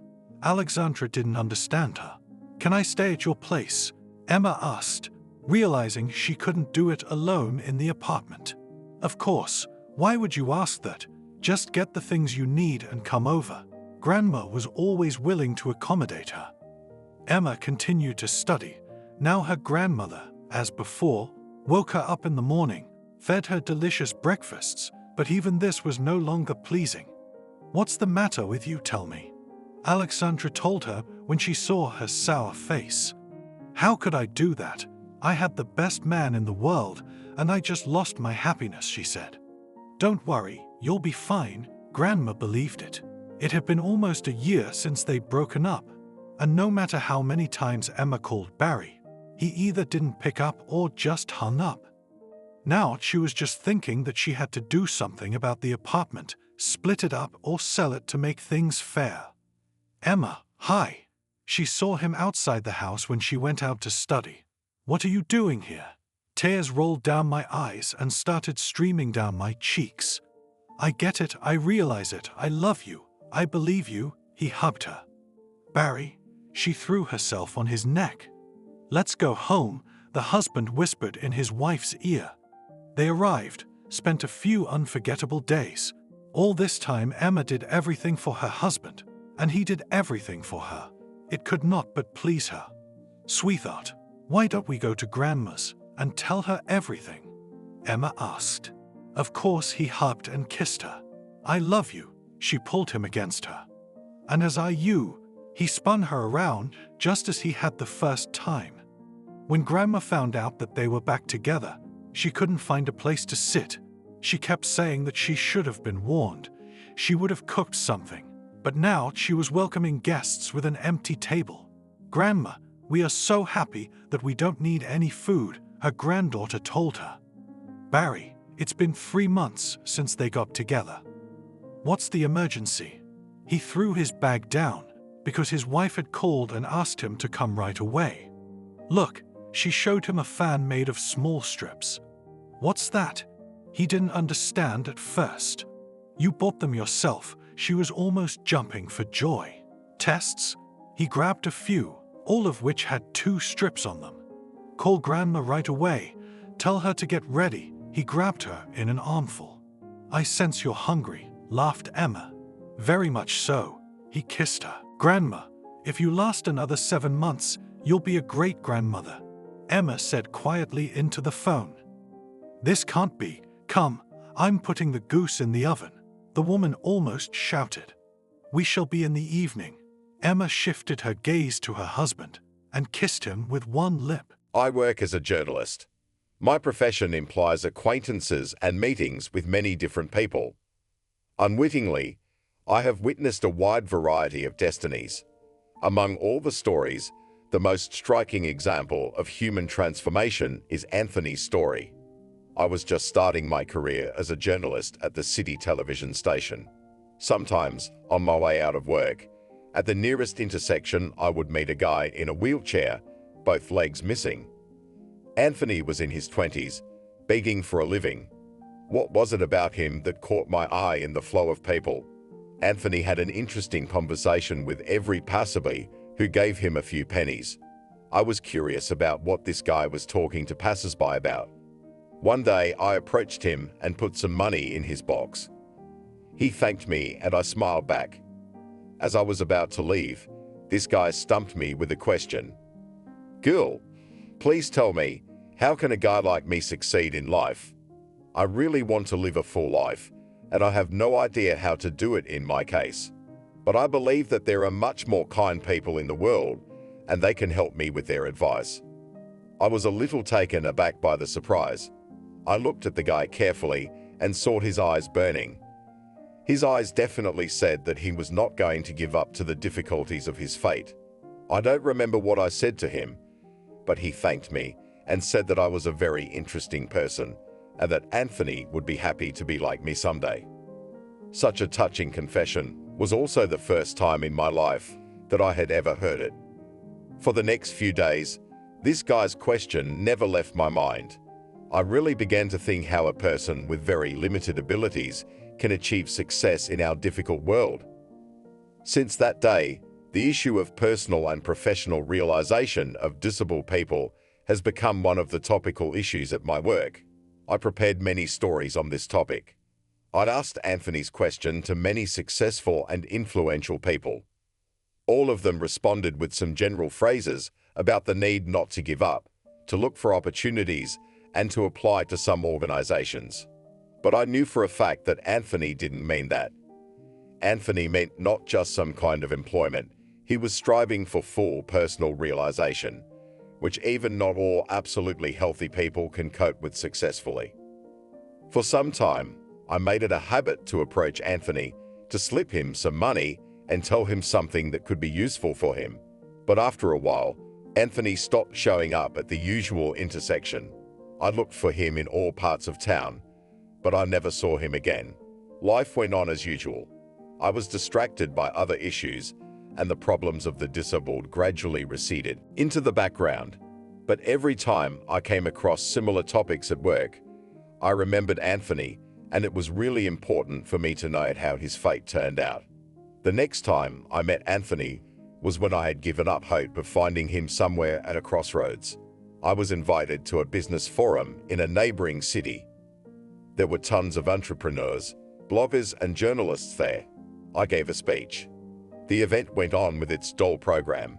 Everyone was waiting for a coffee break, when you could finally find your acquaintances and chat with them on interesting topics. When I was pouring my coffee, an interesting-looking man came up to me. It was hard to tell his age. His eyes and face gave away a young man of about 30 to 35 years old. But his hair, evenly covered with grey, added a few extra years to his age. "Alice, what a nice meeting. You look beautiful," said the young man, smiling with a full mouth. I was doubly curious to know who this man was who knew my name before I met him. "Thank you. It's nice to meet you too. But unfortunately, I can't remember you. Perhaps you and I knew each other a long time ago. Please forgive me for my memory." "You don't have to apologize. It's really been a long time, almost 10 years. Back then, I was sitting in my wheelchair at a busy intersection begging. You're one of those rare people who were not indifferent to my inquisitive questions." I was pleasantly surprised to see Anthony so unexpectedly. We agreed to have dinner together after the event, and he agreed to gladly tell the whole story of his transformation. And yes, Anthony was no longer in a wheelchair. He walked leisurely on two legs with a cane in his hand. Over dinner, he told me some of his life story. Anthony was born into a family of ordinary laborers. When he was 8 years old, his parents were killed in an accident. Their house burned down, and his parents were left inside the house. Anthony was rescued. After his parents' funeral, he was handed over to his paternal grandfather. The grandfather tried to give his grandson everything he could in his situation. Anthony went to school, studied well, and dreamed of a sports career. Therefore, the grandfather found a way to pay for his sports sections from his meager pension. When Anthony was finishing school, his grandfather became very ill. He felt that his end was near. Anthony took care of his seriously ill grandfather alone. Grandpa had another son, Barry, in addition to Anthony's late father. Barry lived in a neighboring town and very rarely visited his father. One day, Grandpa himself called Barry and asked him to come to visit him in the evening. That evening, he sat Barry and Anthony down in front of him and had an important conversation. It was about an inheritance. His grandfather had a large house with a well-kept garden, and Barry had no place of his own. He and his 3 teenage children rented part of the house and picked up occasional part-time jobs. Neither Barry nor his wife were looking for something stable, so his grandfather willed the house to Barry. Anthony inherited his used foreign car. "Anthony, I don't think you'll mind. You'll go to the big city, make your career, and hardly want to live in our village. That's why I'm bequeathing my car to you," as grandfather explained his decision. Anthony had had an interest in his grandfather's automobile from the beginning, especially since it was the only one in the area. That was why he was very happy about it. He did not worry about housing, because he was really going to go to the city and build his future there. A couple months later, his grandfather said goodbye to his life. Right after his funeral, Barry and his family moved into his grandfather's house and began living there. Anthony quickly noticed that not only Barry himself, but also his wife Sarah, was abusing alcohol. Anthony began to look forward to the end of school so he could get out of here sooner. But on one of those days, tragedy struck. Anthony was involved in an accident with his grandfather's car. He was taken to the hospital in a serious condition and miraculously survived, but his legs could not be saved. Both legs below the knee were badly crushed. When Anthony woke up after a long coma, he could not believe what had happened for a long time. What kind of sports career can you dream of if you are now bedridden? Anthony was released from the hospital and had nowhere to go but Barry's house. Of course, the family was not at all happy about this addition to the house. Before the tragedy, Sarah and Barry, as well as Anthony himself, were looking forward to the end of the school year and going to town from Anthony. Now everything had changed and everyone had a new reality to accept. Anthony realized that he had no time for misery and depression. Already 3 days after his discharge, early in the morning, he rolled his stroller towards the big highway that leads to the nearest metropolis. Every morning, he got up at 5:00 a.m. and drove his wheelchair to this highway to catch a hitchhiker to the city. There were more opportunities for beggars in town. So Anthony spontaneously settled near the TV station building. It was important for him not only to get money for living, but also to get moral support from people. It was even more important to get advice on what direction to take in life and where to look for opportunities for success. Anthony had no idea in what field there might be opportunities for people like him. But that question never left his mind for a minute. So to every person who gave him a few pennies, he asked his pressing question: "Can you tell me what I should do, and what I should do next to get my life together?" Admittedly, not every passerby understood Anthony's question. For example, one middle-aged woman tossed some coins into a box, but responded to Anthony's question in a very unexpected way. "What kind of opportunities? Man, you gotta get down off your ass. What fulfillment? What success?" In this day and age, healthy people with college degrees can't make it in life. And you sitting in a wheelchair, dreaming of some kind of success. You should be thankful you're getting bread. Then quietly roll your wheels and be grateful for what you have. Anthony decided not to stay at the intersection any longer that day. He rolled his wheelchair to the nearest park and sat there until the next morning. He pondered the woman's words. No, he couldn't accept a miserable existence on the pennies tossed by random passers-by. He could hardly convince himself that the world did not rest on this unkind woman. The next day, he went back to his crossroads and continued his work. But there were some funny incidents. One day, Anthony passed by a group of young people. Girls and boys his age were having a lively argument. One of the girls slipped him some money. Anthony could not ask his usual question this time, because he was in unbearable pain. These young people reminded him of his friends and of his old, healthy self. Until just a short time ago, he could have just as noisy a time with them and argue about everything on the selenium. As the girl tossed the money, Anthony stared silently at the ground. The noisy group walked past, stopped a few meters away, then walked back to Anthony in a friendly manner. "Hi, we're going to have a peaceful hike for the environment. After the hike, we're going to have a picnic outdoors. Would you like to join us? We'll take care of you," said one of the girls. Anthony agreed happily. One of the guys wheeled his wheelchair, and they headed for the main street of the town. After a while, there were a lot more people. There were journalists with cameras. Police officers appeared, looking menacingly at the growing crowd of people. When there were quite a few people, one of the guys shouted to everyone that they would now head down this street to the nearest park. The crowd moved forward, chanting slogans about protecting nature and the need to stop using many current household items. There were calls for some foreigners to stop engaging in industry in this city. They demanded to close down these enterprises and stop destroying forests. Some shouted about the terrible pollution of the rivers around the city. When such slogans were shouted, the police became active. They approached those who were shouting from behind, twisted their arms, and dragged them to the police cars that were parked along the road. Anthony noticed that the most ardent protesters were the very guys who had invited him here. In a few minutes, they were all taken into police cars. There was no one to roll Anthony's wheelchair. The remaining people were quickly dispersing themselves.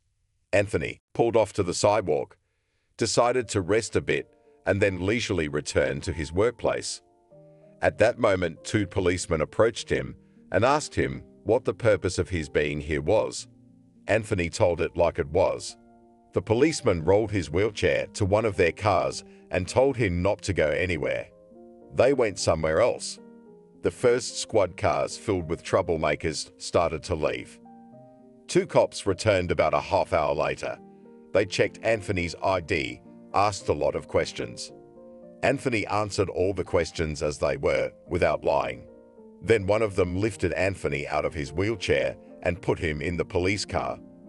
The other at that time folded the wheelchair and loaded it into the car. The police car sped off. In a few minutes they were out of town. Anthony was afraid to ask where they were taking him. The policemen drove in silence, only occasionally answering their comrades on the radio. On the way, they turned off at a gas station. The car was stopped at the curb and the two policemen got out. They returned a short time later with bags in their hands. They continued on their way. It was only after a while that Anthony realized that the policeman had brought him home, and in the bag they had packed a set of groceries. They dropped Anthony off outside his house, handed him the bag, and drove away in silence. Anthony was worried about his new comrades who had been taken off the street today. But in the evening, he learned from the local news that they had been released home that evening. Anthony liked this experience of actively interacting with a large number of people. The next day, he returned to the intersection again and continued his business.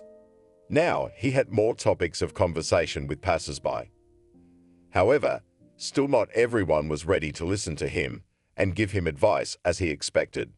On one such day, a man in substantial clothing dropped two large bills into Anthony's alms box. Anthony thanked him and couldn't help but ask his pressing question. The man was interested in the guy. He asked Anthony a counter question. "What are you willing to do to succeed?" Admittedly, Anthony had never thought about it before. Now he was seriously thinking about it. "I'm not ready to hurt people. I'm not ready to do immoral things. I'm not ready to cheat or break the law. If it is necessary to do something within these limits, I am ready to give 100%, said Anthony. The man liked this answer very much. "My name is Michael. What's your name?" "Anthony. You and I are namesakes, I guess." "Listen, namesake, tomorrow at 2:00 p.m. I'll meet you at my office. Can you come to an address near here? You might have trouble getting into the building. There's no ramps. I'll alert security to help you get to my office. You call me beforehand," the man said and handed Anthony his card. It was clear from the business card that Michael was the head of a large company. Anthony was unaccountably pleased. In order not to miss tomorrow's important conversation, he decided not to go to his uncle's house in the village at all today. He stayed the night in the park again. The time was summertime, so his health was in no danger. The next day, Anthony rolled his baby carriage to the appointed place much ahead of time. He needed to call Michael, but how could he do that if he didn't even have a cell phone? He had to spend an hour looking for a kind person who could lend his cell phone for one call. That person turned out to be a nice girl. She was hurriedly leaving the building where the meeting with Michael was scheduled. Initially, Anthony was not going to ask for the girl's cell phone. He was embarrassed to do so. The girl was passing by when Anthony made his request to a young man his age, and the young man rudely responded and went on in his own direction. That girl heard the whole conversation. She stopped and approached Anthony. "Do you need to make a phone call?" "Please, you can talk on my phone." She shoved her phone at him. Anthony was happy, but at the same second, he was shocked by the fact that he had no idea where and what buttons to press on the girl's phone. The girl realized it at once. "Excuse me, let me help you dial." Anthony silently slipped the girl's business card. "Oh, so you're here to see our Chief Michael?" the girl asked in surprise. "Yes, it seems to him," Anthony muttered. By this time, he was obviously nervous and depressed. In addition, he felt infinitely vulnerable in the girl's presence. In general, ever since Anthony became an invalid, he had shunned female company. It bothered him to think that any girl might think about how pathetic he was. What he hated most of all was having to put up with that feeling. "So his number is in my phone. We'll call him now," the girl said, then clicked on her phone screen a couple times and shoved her phone back to Anthony. "I dialed his number. You can talk to him." After a couple of beeps, a voice in the phone rang out. "Yes, Selena, I'm listening. There's no ramps. I'll alert security to help you get to my office. You call me beforehand," the man said and handed Anthony his card. It was clear from the business card that Michael was the head of a large company. Anthony was unaccountably pleased. In order not to miss tomorrow's important conversation, he decided not to go to his uncle's house in the village at all today. He stayed the night in the park again. The time was summertime, so his health was in no danger. The next day, Anthony rolled his baby carriage to the appointed place much ahead of time. He needed to call Michael. But how could he do that if he didn't even have a cell phone? He had to spend an hour looking for a kind person who could lend his cell phone for one call. That person turned out to be a nice girl. She was hurriedly leaving the building where the meeting with Michael was scheduled. Initially, Anthony was not going to ask for the girl's cell phone. He was embarrassed to do so. The girl was passing by when Anthony made his request to a young man his age, and the young man rudely responded and went on in his own direction. That girl heard the whole conversation. She stopped and approached Anthony. "Do you need to make a phone call?" "Please, you can talk on my phone." She shoved her phone at him. Anthony was happy, but at the same second he was shocked by the fact that he had no idea where and what buttons to press on the girl's phone. The girl realized it at once. "Excuse me, let me help you dial." Anthony silently slipped the girl's business card. "Oh, so you're here to see our chief, Michael?" the girl asked in surprise. "Yes, it seems to him," Anthony muttered. By this time, he was obviously nervous and depressed. In addition, he felt infinitely vulnerable in the girl's presence. In general, ever since Anthony became an invalid, he had shunned female company. It bothered him to think that any girl might think about how pathetic he was. What he hated most of all was having to put up with that feeling. "So his number is in my phone. We'll call him now," the girl said, then clicked on her phone screen a couple times and shoved her phone back to Anthony. "I dialed his number. You can talk to him." After a couple of beeps, a voice in the phone rang out. "Yes, Selena, I'm listening." "Michael, good afternoon. It's me, your namesake from the intersection. You told me to call ahead. I'm outside your building." "I got it, Anthony. Stay there. They'll be right with you," Michael said and hung up. "Thank you so much, Selena," said Anthony. "You're welcome." Selena smiled. "Is this your first time to see him?" Selena asked with interest. "Yeah, it's my first time here. Yesterday, I asked him for some job advice. He invited me to his office." "Well, then you should definitely expect the best, because our boss Michael is a very kind man. He helps a lot of people, and I think he'll do something for you. Anyway, I wish you good luck, and I have to run," said the girl and ran further on her business. A couple of minutes later, two huge guys came out of the business center and headed towards Anthony. They lifted Anthony's wheelchair, then brought it into the room, called the elevator, and took it to one of the high floors. Before Anthony's eyes was a real bustling business space, young people sitting at computers, commercials with Michael's face on a big screen, magazines on racks, half-whispered conversations, and smiling faces. Anthony was led to a supervisor. He expected to see Michael in a leather chair behind a huge walnut desk, but in fact, it looked different. There were many desks in the large room, separated from each other by small partitions. Michael appeared to be sitting in one corner of this room. He talked to Anthony for a while about his life and his plans. Then he offered him a job in manufacturing. The job was to record the arrival and departure times of workers from the production area. Michael took his time explaining that this information was needed for each employee's payroll. Anthony gladly agreed. They agreed to start the following Monday. That day was still 4 days away. To Anthony, that time seemed like an infinity. Immediately after finishing his conversation with Michael, Anthony hurried home to his uncle's village. In his head, he envisioned his bright future. However, his jubilation was interrupted by the unexpected events that awaited him at home. Despite the fact that today took a long time to catch a car to the village, Anthony came home in high spirits. He was met on the doorstep by a tipsy Uncle Barry. Here comes our assistant uncle sounding affectionate.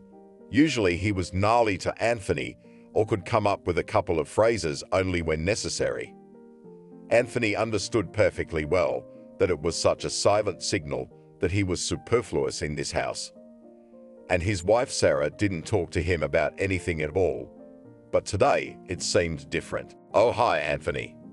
Sarah echoed her husband from the kitchen. Anthony entered the kitchen in his wheelchair and saw the usual scene: a bottle of vodka, a few cut glasses and scraps of food. The children were playing outside as usual. Uncle Barry asked Anthony to the table. "You're a guy who's old enough. We can trust you with our most precious possessions. Sarah's parents invited us to stay with them for the summer. And here, there's a vegetable garden and an orchard. We need your hands to take care of the crops for the fall. Or we'll all have nothing to eat in the winter," said Uncle Barry like a man who cared about farming. "Anthony, how many times do you have to beg on the streets? And we are ashamed of you for walking the streets and begging. You'd better get out and do some gardening and Mother Earth will feed us all." Sarah sounded in a way that was totally unlike her. In the last year and a half that they had moved into their grandfather's house, neither Anthony nor any of the neighbors had ever seen the family take care of the farm, much less the vegetable garden. And that small amount of vegetables and herbs were planted by Anthony's incredible labor.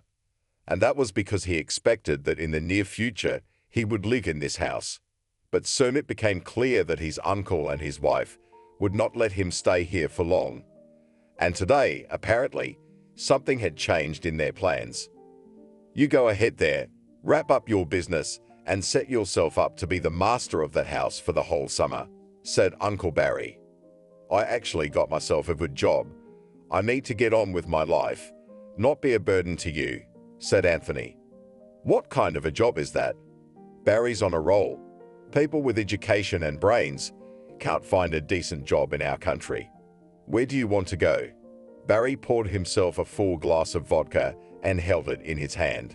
"They can promise you anything. You have no education. You have no experience. You have us, of course, but we're ordinary people too. So it's a simple matter to get you to work somewhere and then screw you for money. It's happening everywhere. My friend's niece also decided to make some money. She ended up being recruited into some obscene services. So then her mother had to run and pull her daughter out of this bondage. Who's going to run after you if you're in trouble?" Sarah was being the most caring person in the world. "I met the employer in person. He's a very big man. He has hundreds of subordinates.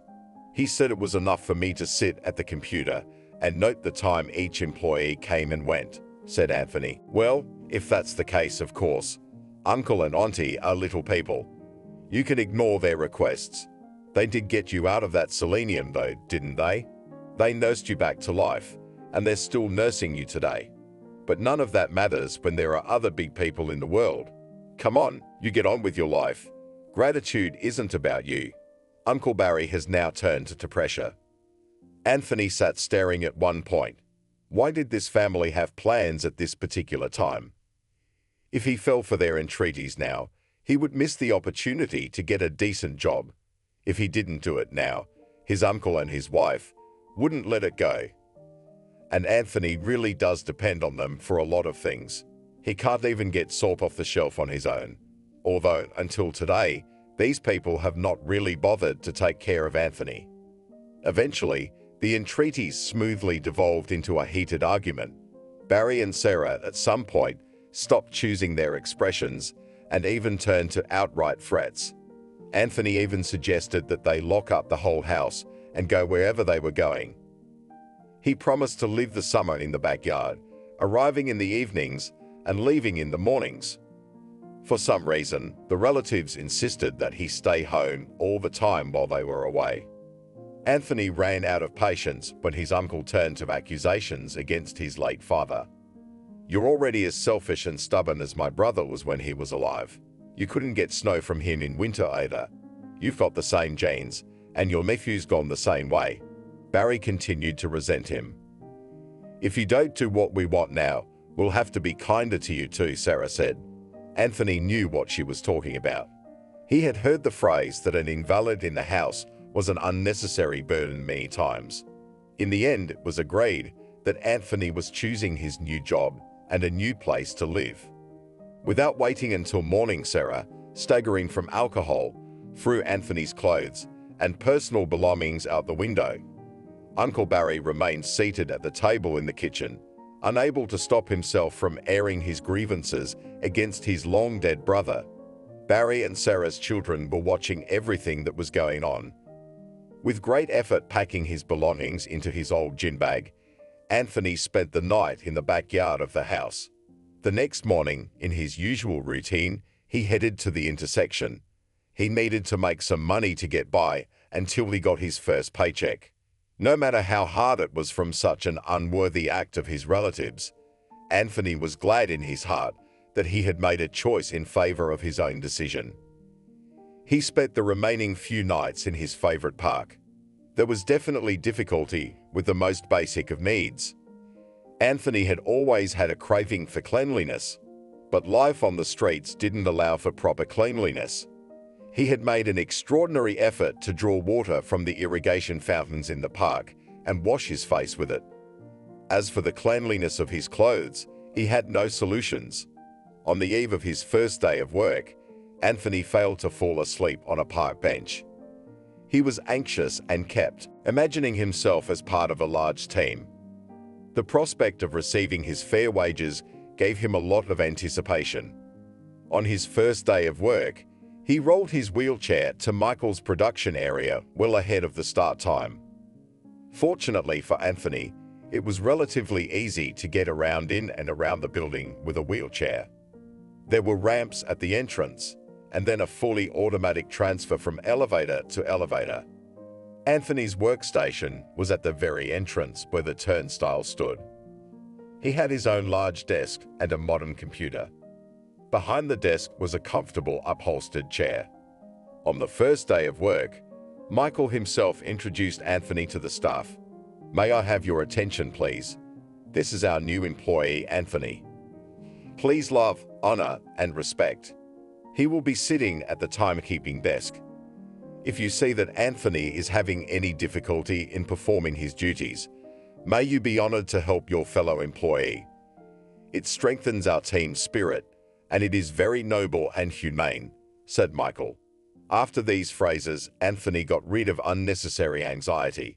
The first week flew by unnoticed. Anthony began to gradually get to know all the members of the team. Most of them turned out to be very friendly and polite people, except for the two, Gold and Oliver. These guys were friends with each other and went out together all the time. They were even somewhat similar in their manners. Gold and Oliver had been skeptical of Anthony from day one, but for fear of Michael, they did not show their dislike. Anthony's workday started a little earlier than the other employees. In the evening, he would leave in his wheelchair to the park, spend the night there, clean himself up in the morning with water from the fountain, and be the first to arrive at work. The small amount of things he took from home, he kept at his workplace under his desk. He had a great deal of difficulty in elementary domestic matters, but none of that mattered to him now. He believed that he should not fill his head with petty domestic difficulties. He understood the most important thing. He needed to change something fundamental in his life, and everything else, including everyday matters, would work itself out within the framework of this fundamental change. At work, his favorite part was the morning. Every employee checked in with Anthony and waited for him to open the turnstile to enter the changing area.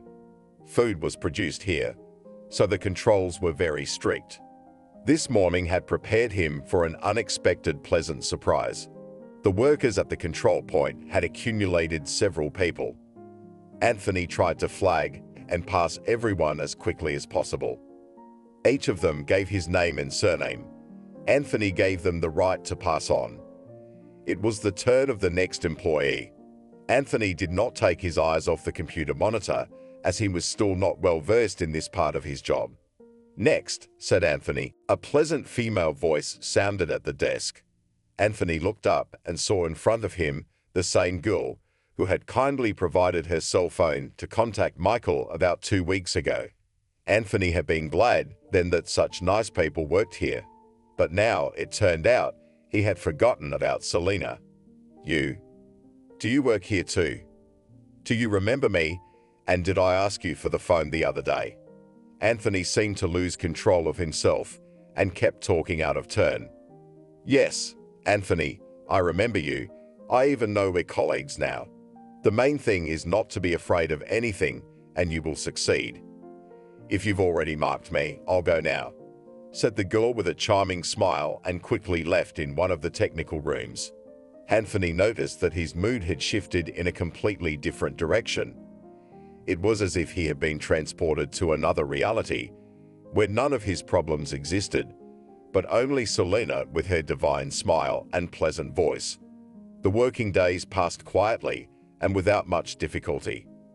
Only Anthony did not leave the desire to keep Selena on the control point every morning as long as possible. To this end, Anthony made up different stories and jokes every night. In the mornings, he now strove to look as good as possible, to radiate cheerfulness and positivity. These feelings helped him not to emphasize his unbearably hard way of life and the incredible difficulties in maintaining himself. Another morning at Anthony's work, it didn't take long for Selena to show up. "I wondered why the sun was shining so brightly today. It turns out it's because you, Selena, are complementing its rays," said Anthony, leisurely making a mark in front of Selena's last name. "That's so nice of you, thank you," Selena said, not sparing her charming smile. But these moments in Anthony's life lasted only a few seconds. Selena, not staying long, quickly disappeared into the bustle of the production process. Gradually, these poetic moments at the checkpoint began to be noticed by other employees of the company. It soon became clear that Anthony had some work to do. He was not good friends with the computer and often confused buttons. It was always Selena who helped him out at times like that. He began to dread the day when Selena wouldn't be there for him and he would be left completely helpless. It didn't take long for such a day to arrive either. Selena had the day off. Right in the middle of the work moment, when almost half of the production workers were being checked, Anthony again lost the page where he should mark each employee. It was foresight that saved him. He didn't get lost, took out a pen and paper, and continued to write down the arrival time of each employee on the paper. The next day, when Selena came to work, he told her what had happened. Selena complimented him on his resourcefulness. She unobtrusively offered to teach some computer lessons in her spare time. Anthony agreed to this gladly. For the first class, they carved out the lunch hour of the same day. It turned out that Selena still had a talent for teaching. She explained the basics of computer literacy in a very accessible and understandable way. At that moment, the lunch break ended and all the employees began to return to their workplaces. Gob, who had disliked Anthony from the beginning, was now much more attentive to his activities. "What are you guys doing here?" Gob asked, approaching Anthony's desk. "We decided to study a little. Anthony is learning everything quickly. I think soon he won't have any disruptions like today," said Selena. "Well, that's interesting, because Michael has very strict requirements for every employee. When I wanted to invite my friend, he wouldn't take him because he was not computer literate, and somehow people got in even without those magical skills. Or didn't the boss know that? Gob asked. Gob, Anthony Michael hired him. Don't worry, he knows the ins and outs of this guy, and will fill in some gaps in no time. Selena tried to smooth things over. Gob looked at both of them skeptically. At that moment, his inseparable friend Oliver came up to him. They whispered something to each other and headed for their desks. But Anthony sensed that these guys weren't going to let it go. A few minutes later, Gob was leisurely changing in the locker room, talking to his co-worker Robert. Robert was a gnarly man. He answered all of Gob's questions briefly and was busy doing his own thing. Gob watched him carefully. When he stepped back to the large mirror near the closet, Gob discreetly took out Robert's wallet and put it on the shelf. Robert didn't notice anything. He hurriedly locked his closet and headed for his workplace. At the same time, at the other end of the production building, Oliver was tracking Anthony. He was darting from one end of the hallway to the other, pretending to be waiting impatiently for one of his co-workers. In reality, he was waiting for Anthony to step away from his desk so that he could realize his plan. When he realized that he was wasting his time here, he wrote to Gob about it. Gob promised to think of something and told him to keep waiting. He went to talk to another co-worker, the new guy Evan. Evan, hey, I have $1 million favor to ask of you. Gob spoke in a businesslike tone. Hey, what's up? Evan asked. He was also feeling the pressure from Gob and Oliver, and now that he'd talked about the request, Vanya's eyes lit up with hope that maybe he could get along with those guys. You need to run right now to Anthony, who's sitting out front, and tell him that he's been called to accounting. It's an emergency, Gob said. Evan immediately ran to carry out Gob's command. Anthony wondered why he might have been called to the accounting department. He left his workplace and rolled his wheelchair toward the elevator. Oliver was just waiting for this moment. He walked over to Anthony's desk, looked around, and quickly pulled out an old gym bag with his belongings. While no one was around, Oliver headed for the stairs that lead to the dressing room.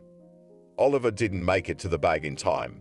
He saw Michael at the other end of the hall, who had come out of the administrative area and was on his way to production. In his haste, he had to throw his bag on the floor outside the front door and pretend to head for the dressing room. Oliver waited around the corner until Michael left on the elevator. Then he went back for the bag, retrieved it from the floor, and carried it toward the dressing room. Now he dialed Gob's number, briefly informed him that the bag was in hand, and sat down to wait for him here. Gob was still gone. Since Michael had gone straight to the production area, he couldn't run straight to the dressing room. Oliver sat like that for several minutes. When he heard the cleaning lady's footsteps, he left his bag in the dressing room and headed for his workplace, while he and Gob went back to the dressing room to drop Robert's stolen wallet into Anthony's bag. Anthony had time to discover it was missing. In that bag, he kept other valuables besides his clothes, documents, a pen and paper, and his books. So he immediately started searching for his belongings. Anthony was embarrassed to tell anyone that he kept his entire fortune here. Gob and Oliver realized that their cunning plan had not yet been successfully implemented. But Gob decided not to miss the opportunity to get back at Anthony and seized the opportunity. Michael, remember I told you about my friend who wanted to work here too? You didn't hire him because he didn't know how to use a computer, did you? Gob asked. What do you mean by that? Michael answered him. And the new guy in the wheelchair, what's his name? Anthony, I think his name is. He doesn't know anything about computers. He writes everything down on paper, but he got here somehow. How'd he get so lucky? Gob was still going on. You should check his work more closely, because he's absent a lot. Anyone can come and go as they please, Oliver chimed in. Michael looked over and saw that Anthony was indeed absent. Anthony was frantically searching for his gym bag. The sound of a wheelchair being moved was heard by the cleaning lady, and she asked what he was doing in the tech area. Anthony told her about the loss of his gym bag. You should have asked. I saw how your companions moved their personal belongings into the check room. Come on, I'll show you, said the cleaning lady and rolled his wheelchair into the dressing room. Anthony's gym bag was indeed there. How? How did she get here? Asked Anthony with surprise. Where's it supposed to go? The cleaning lady's got her hands full. Generally, everyone keeps their personal belongings here. But yours appeared here only today, and that was brought by your comrades. Maybe you just didn't know it. Oh, right. I didn't know that. Now I will, Anthony said and felt embarrassed for his panic. In fact, he really didn't know that there was a special place to store his things and that it was much safer there. True, he had forgotten to specify who the kind companions were who had moved his things here. After receiving a few lessons from Selena, Anthony felt not only great love, but also universal gratitude towards her. He really wanted to do something nice for her in return. He began to look forward to the end of the month, when he would finally receive his first paycheck and he would be able to make a gift to Selena. But until that day, Anthony was once again faced with a series of challenges. During this time, Anthony learned that Selena's mom also worked at this company as an accountant. Anthony thought that it would not be unreasonable to get acquainted with Selena's mother and establish a good relationship with her. But this woman very rarely appeared at the production area. Anthony still tried to come to work first, and no one was ahead of him. He was still frantic about problems with his work computer. On one such day, the computer unexpectedly failed him again. When he turned it on, it ran completely incomprehensible programs and did not respond to Anthony's attempts to do anything about it. Again, it all happened on the day Selena was away. He had to get a pen and paper out again and write down the times the employees visited. Gob and Oliver weren't going to let that go. Anthony, I don't think being a computer buddy is your thing. You should do something simple, where you don't have to use your brain, Gob said and laughed. You're going to break that computer so soon, and then you'll spend half your life working off the cost of it, Oliver echoed him. Anthony was really scared. He dialed Selena's number and told her that something was wrong with his computer again. Selena advised him to find Max, the system administrator, in the administrative area and ask him to help him. Anthony had to go to great lengths to find Max. He came and identified the problem at a glance. Well, buddy, I guess you've been playing games in the workplace. Your computer is infected with a virus. Such problematic viruses can only be picked up on gaming sites, said Max. But I don't even know how to play on a computer, Anthony muttered. Don't get too carried away. There's a camera behind you. Max pointed to a corner of the ceiling right behind Anthony's back. This was another revelation for Anthony. He really didn't realize that his every action was being watched. On the other hand, it gave him hope to prove his innocence. On one such challenging day, Anthony is approached by one of his co-workers whom he doesn't yet know. So, how's it going? How's work going? Asked the young man. Thank you, I'm settling in, replied Anthony. Have you made any friends here? The unfamiliar colleague asked. Anthony didn't understand the question, but he answered honestly. My best friends here so far are Selena and Michael. With the other co-workers, we're still in a formal relationship. You should be more careful anyway. My name's Billy, and I'm a security guard here. I know every move every employee makes here, so don't ignore what I say. Billy looked at Anthony enigmatically and slowly went back to his workplace. Already seated behind several large screens, Billy's security guard called the production area and asked the two employees to report to the security office immediately. Gob and Oliver were somewhat surprised, but don't lie, the camera in the hallway records everything with sound. You hatched a plan yesterday to frame the new guy in the wheelchair, said Billy. Either you tell it like it is now, or the sound recording will serve as evidence of your theft in court. Oliver was more than a little frightened. He recounted the plan that Gob had suggested yesterday without much difficulty on Billy's part. Afterward, Billy gave a warning and let Oliver go. He then asked Gob to come in. "When are you gonna put Robert's wallet back where it belongs?" Billy's guard turned to Gob. "There was a misunderstanding, because we have very similar wallets, and I think I got my shelf mixed up with Robert's. I'll be sure to give him his wallet back as soon as I see him." He was sure that he had covered the camera well enough with his back, and his actions would not be seen by the guards. As it turned out, it was impossible to hide anything from Billy. "No, either you go and hand over your wallet right now, or Michael will see the tape of you stealing it. Then you'll be summarily fired. That's the best option, unless Robert decides to file a police report on you," said Billy's security guard. Billy this time decided to turn a blind eye to the stupidity of the young boys. But their devious plans didn't end there. Billy guessed it too, so he decided to warn Anthony. The end of the month was approaching. On one such day, a pleasant middle-aged woman approached Anthony.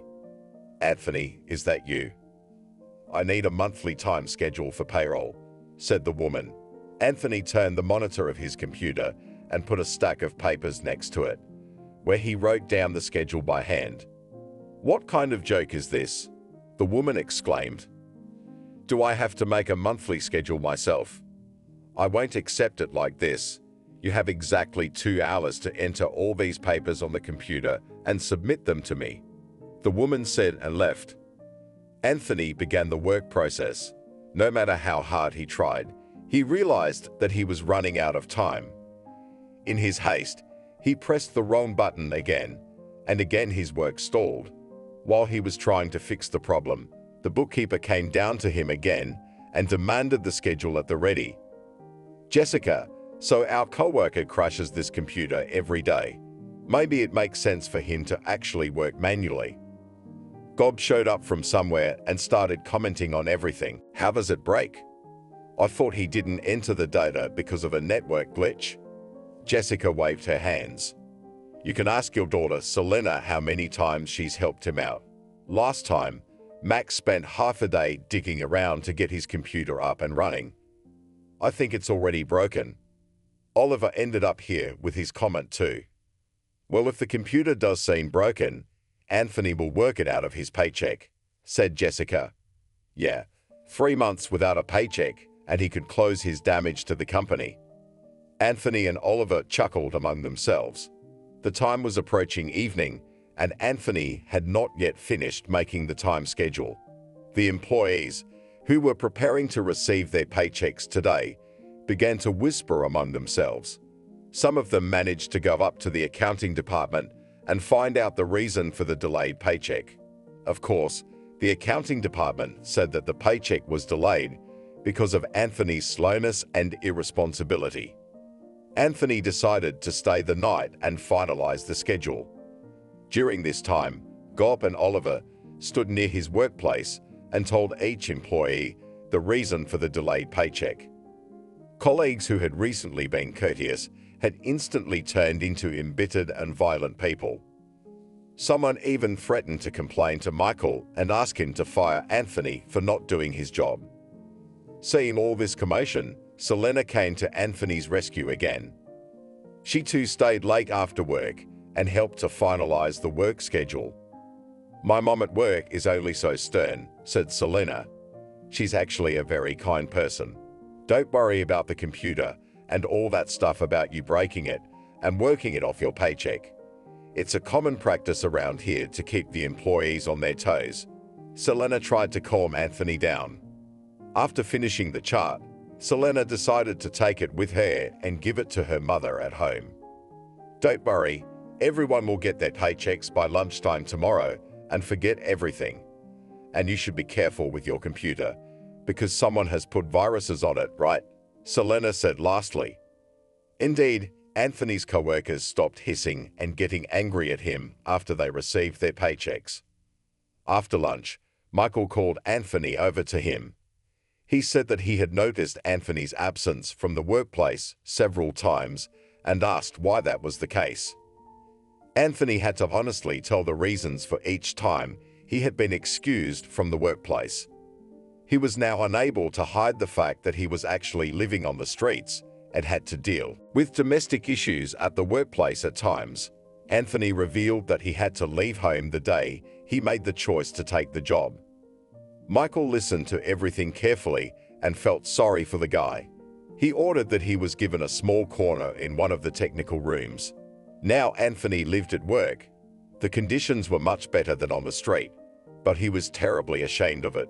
But it was not the biggest problem in his life at that moment. All the hardships and problems were forgotten in the blink of an eye when Anthony remembered Selena.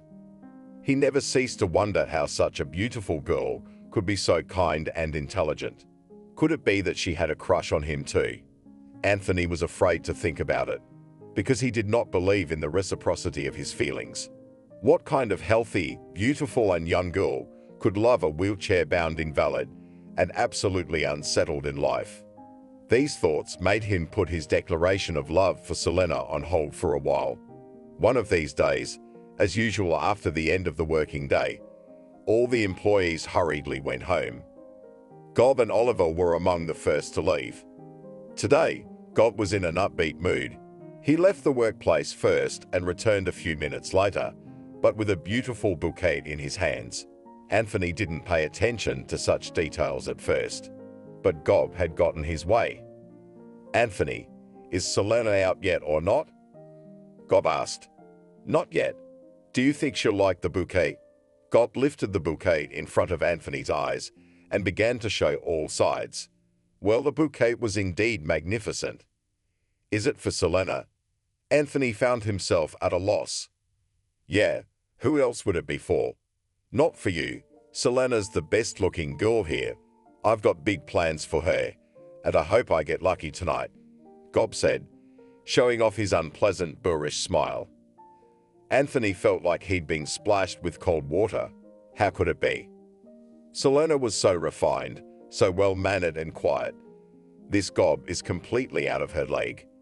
He's boorish, rude, and seems completely incapable of deep feelings. Anthony didn't want to believe that. He hoped that Selena herself realized that this guy was no match for her and would soon fight back against this boorish Gob. A couple minutes later, Selena came out with a flying gait. She smiled charmingly at Anthony as usual and wished him a good evening. And after a few steps, she threw herself into the arms of that clumsy Gob. After hugging, the couple got into Oliver's car and drove off to an unknown destination. Anthony lost pace from that day forward. Several months had passed. Anthony had become quite familiar with his job and was already able to instruct others, and "I get it. You don't have to justify yourself. I'm sorry if I was inappropriate with my feelings." There was an uneasy pause.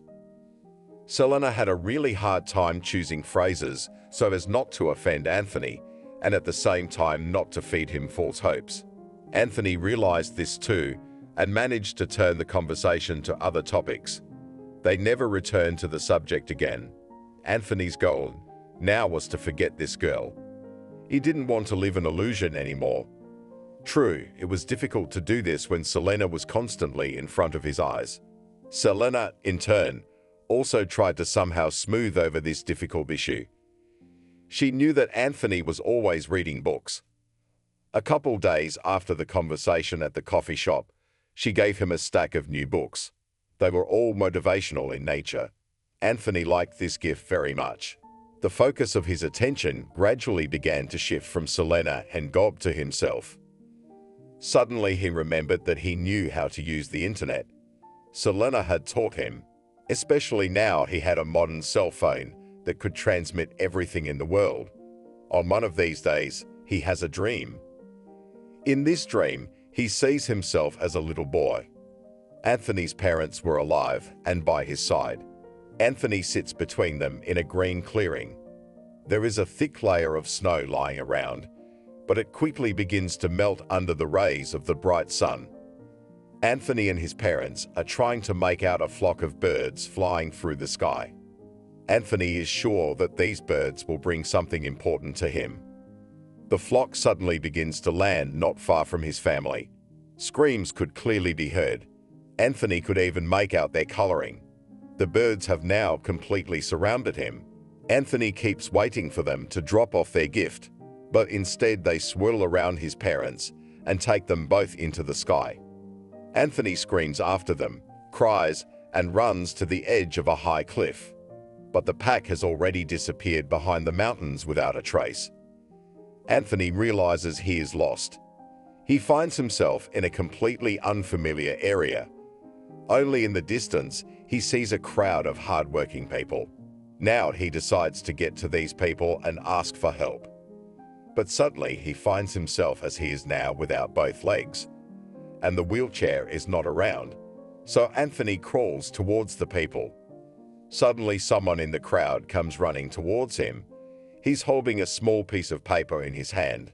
The unknown man hands Anthony this small paper and immediately disappears. Along with him, the crowd of working people has disappeared. Anthony unfolds the small folded paper and sees the address of a certain website. Toward morning, he woke up in a cold sweat. The dream was so vivid that he remained impressed for a long time. The address of the webpage remained clearly in his memory. The first thing he did in the morning was to type in the address, and he was truly amazed. It was the website of a company that makes prosthetic limbs for the disabled. Anthony connected this dream with his impressions from motivational books. One of them said that if the universe heard you, it would definitely signal you to take action. This was exactly the case. Now he has a new dream and a new goal to earn money for prosthetics. Yes, it's a lot of money. Yes, he will have to work hard to learn to walk on these prostheses, but he will live a full life. The next day, Anthony decided to meet with Michael. He told him that he had set new goals for himself and asked what he needed to do to increase his salary. Michael, as usual, did not disappoint Anthony. He helped compile a long list of training courses, skills, and abilities that would help Anthony reach a new level of competence at his job in the near future. So Anthony went to take a short accounting course. Of course, new knowledge, especially professional knowledge, was given to him much more difficult than computer literacy in the hands of the lovely Selena. But Anthony decided not to give up. It is still difficult for him to get to his place of study. It was still difficult to cope with elementary tasks, but he had no intention of stopping. Working days continued in the usual rhythm. Anthony could not forget Selena. She is constantly in front of his eyes. The day begins with a meeting with her, ends by seeing her home with a look. She is increasingly leaving with God. God has long noticed that Anthony is partial to her and does not miss any opportunity to demonstrate that Selena belongs to him. He's also nice to Jessica the accountant, his potential mother-in-law, and he's been doing quite well in that area.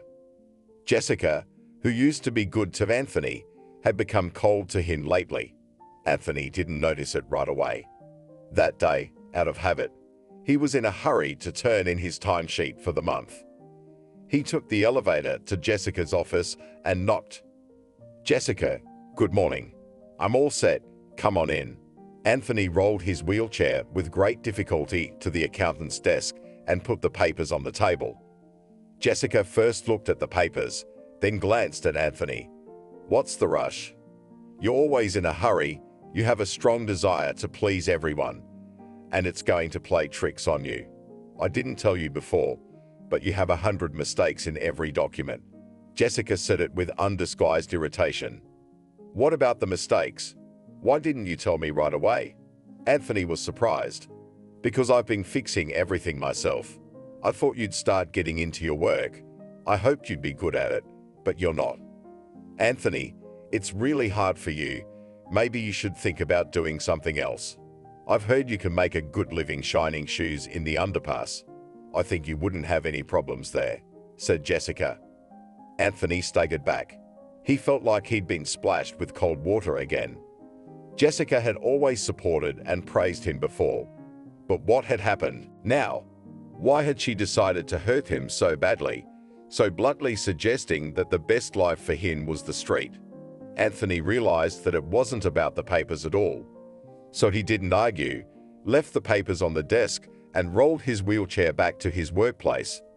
After such hard days at work, Anthony usually distracts himself with his motivational books.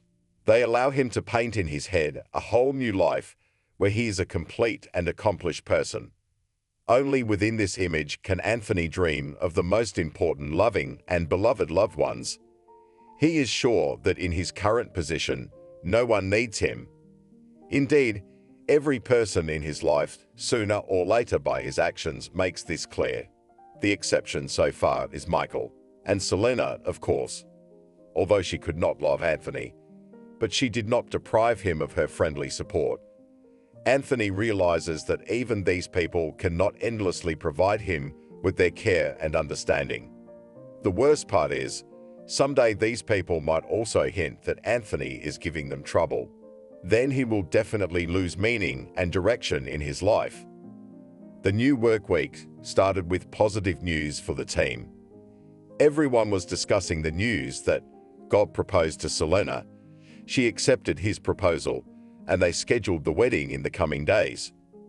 And at lunchtime, Gob officially made an announcement to the whole team. They have decided to play a modest wedding for the closest people, then plans to organize a gala dinner for all colleagues in the company canteen. After that, he and Selena have a plan to start their joint vacation, which they will spend in Egypt on a wedding trip. Everyone applauded and congratulated the newlyweds. Anthony couldn't do that. It was too painful for him. He realized that the darkest days awaited him at work. Starting the next day, the hot topic for the team was the topic of a gift for the newlyweds.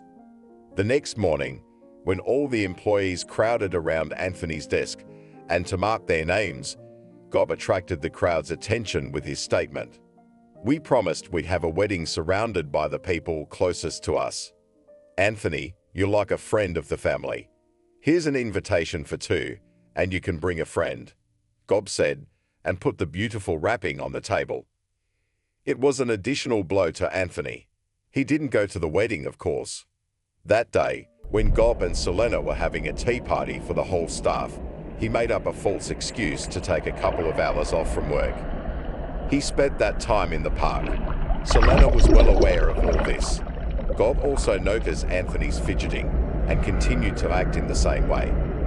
In the evening, when all the employees were going home, Jessica had a conversation with Anthony.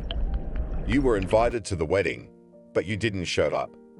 You weren't at the tea party today either, and Selena was looking for you."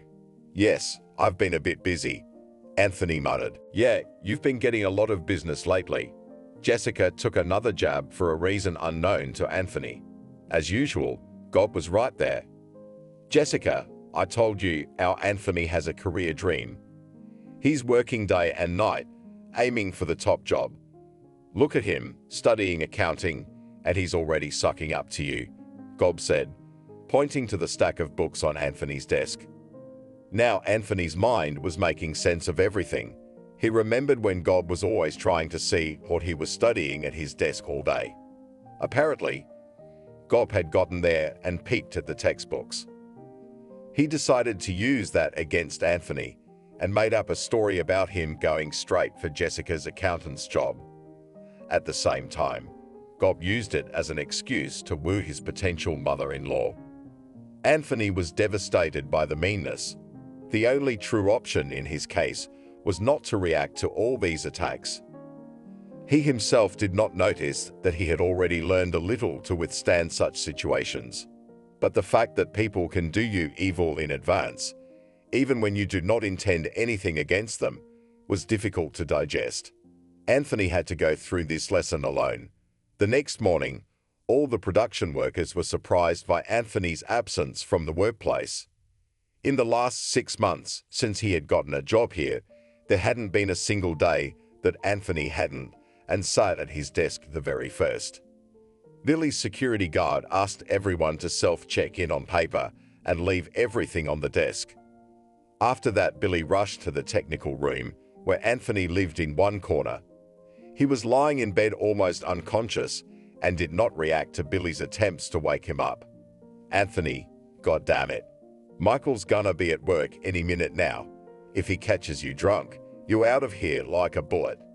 He won't even care that you're an invalid. Wake up." When Billy realized that his attempts were futile, he simply locked the door from the outside and left.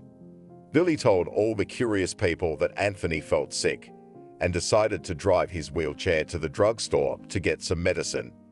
It was not long before Billy regretted that such an explanation was inappropriate. His version did not stand up to any criticism. It was getting close to lunchtime, and Anthony wasn't going to open his eyes. Billy was already annoyed beyond belief. "Anthony, are you an idiot? Do you realize you're setting me up? Now, get the hell up and go back to your desk. Michael's been here a long time. He could be wondering about you any moment." Billy shook Anthony's woozy body. Having never tasted alcohol before, Anthony decided to find solace in a bottle after yesterday's events. He certainly succeeded in venting his emotions. He sat in the park and sobbed loudly until the police noticed him. They approached him and were about to take him to the police station for violation of public order. But then, out of nowhere, an unknown middle-aged woman appeared. She started cursing Anthony. "There you are. As soon as I went to get bread, those damned comrades dragged him out into the street." A woman acquaintance further told the police that it was her son, that he had recently been in a car accident, had lost both his legs, and that he was now in a deep depression. She took all the blame, saying that she had allowed her son to spend some time in the company of his companions, and those unreasonable had given him alcohol. The woman begged the police not to take her son away and promised that it would not happen again. The policeman believed the woman's words and drove away. The woman then asked who he was and what he was doing here. Anthony told his story. The now unfamiliar woman cried with him. Lastly, he asked her to help roll the stroller to his work. The unfamiliar woman escorted Anthony out. Lily's security guard, seeing Anthony drunk, also wanted to send him away, but he was aware of all the drama going on in the group with Anthony's participation.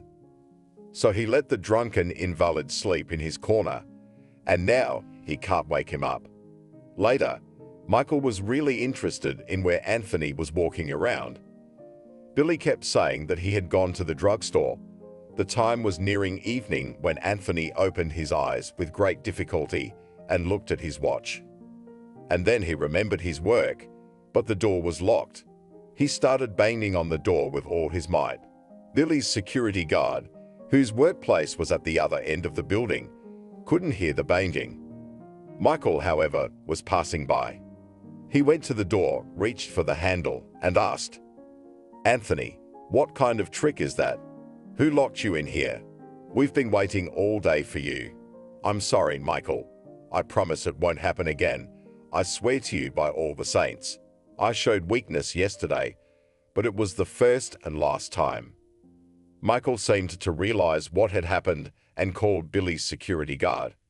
Billy by this time was ready to confess that he had been misleading everyone all day and lying to save Anthony.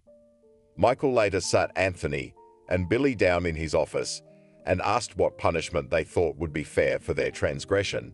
They both made excuses and repented, but Michael had never forgiven his employees for drinking on the job, and for untruthfulness, he simply went into a rage and always fired employees without a second thought. And this time, despite all other circumstances, he did not reconsider his principles. Thus, Anthony and Billy found themselves unemployed in a matter of minutes. Anthony became most resentful of Billy. He practically begged Michael to keep Billy and fire him, but he was adamant. By evening, they had both received their paychecks from Jessica and were putting their mugs in their travel bags. "Billy, I feel terrible about what happened.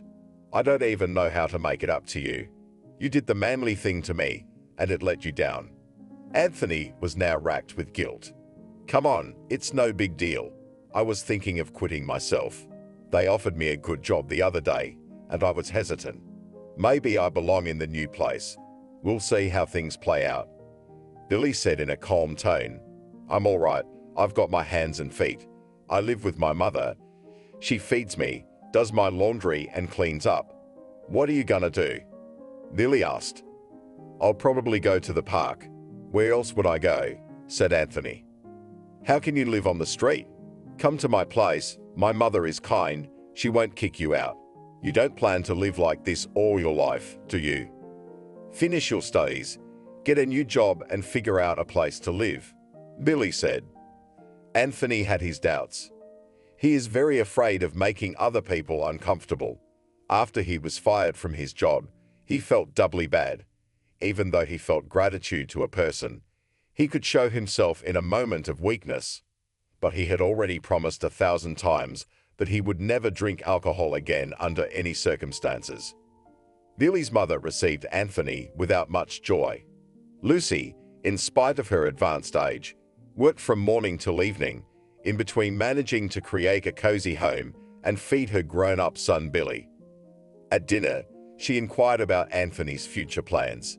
He frankly admitted that he didn't see any job prospects until he finished his accounting course. Lucy even praised him for his determination, but between phrases she made it clear that strangers were not particularly happy about such a burden in the house as Anthony's limited movement. Anthony realized that very soon he would have to deal with housing problems again. And the time was already fall. The nights in the park were not as comfortable as in summer. In the morning, a rational idea came to him. He decided to offer Lucy a certain amount of money for temporary residence in their apartment. Lucy did not refuse such an offer and gave him a separate crib in Billy's room. A few days later, Billy actually went to a new place where he was offered a job. He was taken there without any problems. Billy liked the new job. He still didn't have to work hard, but the salary was much higher. Anthony continued to go to school. When there was not much left before graduation, Anthony suddenly realized that he did not communicate with his classmates.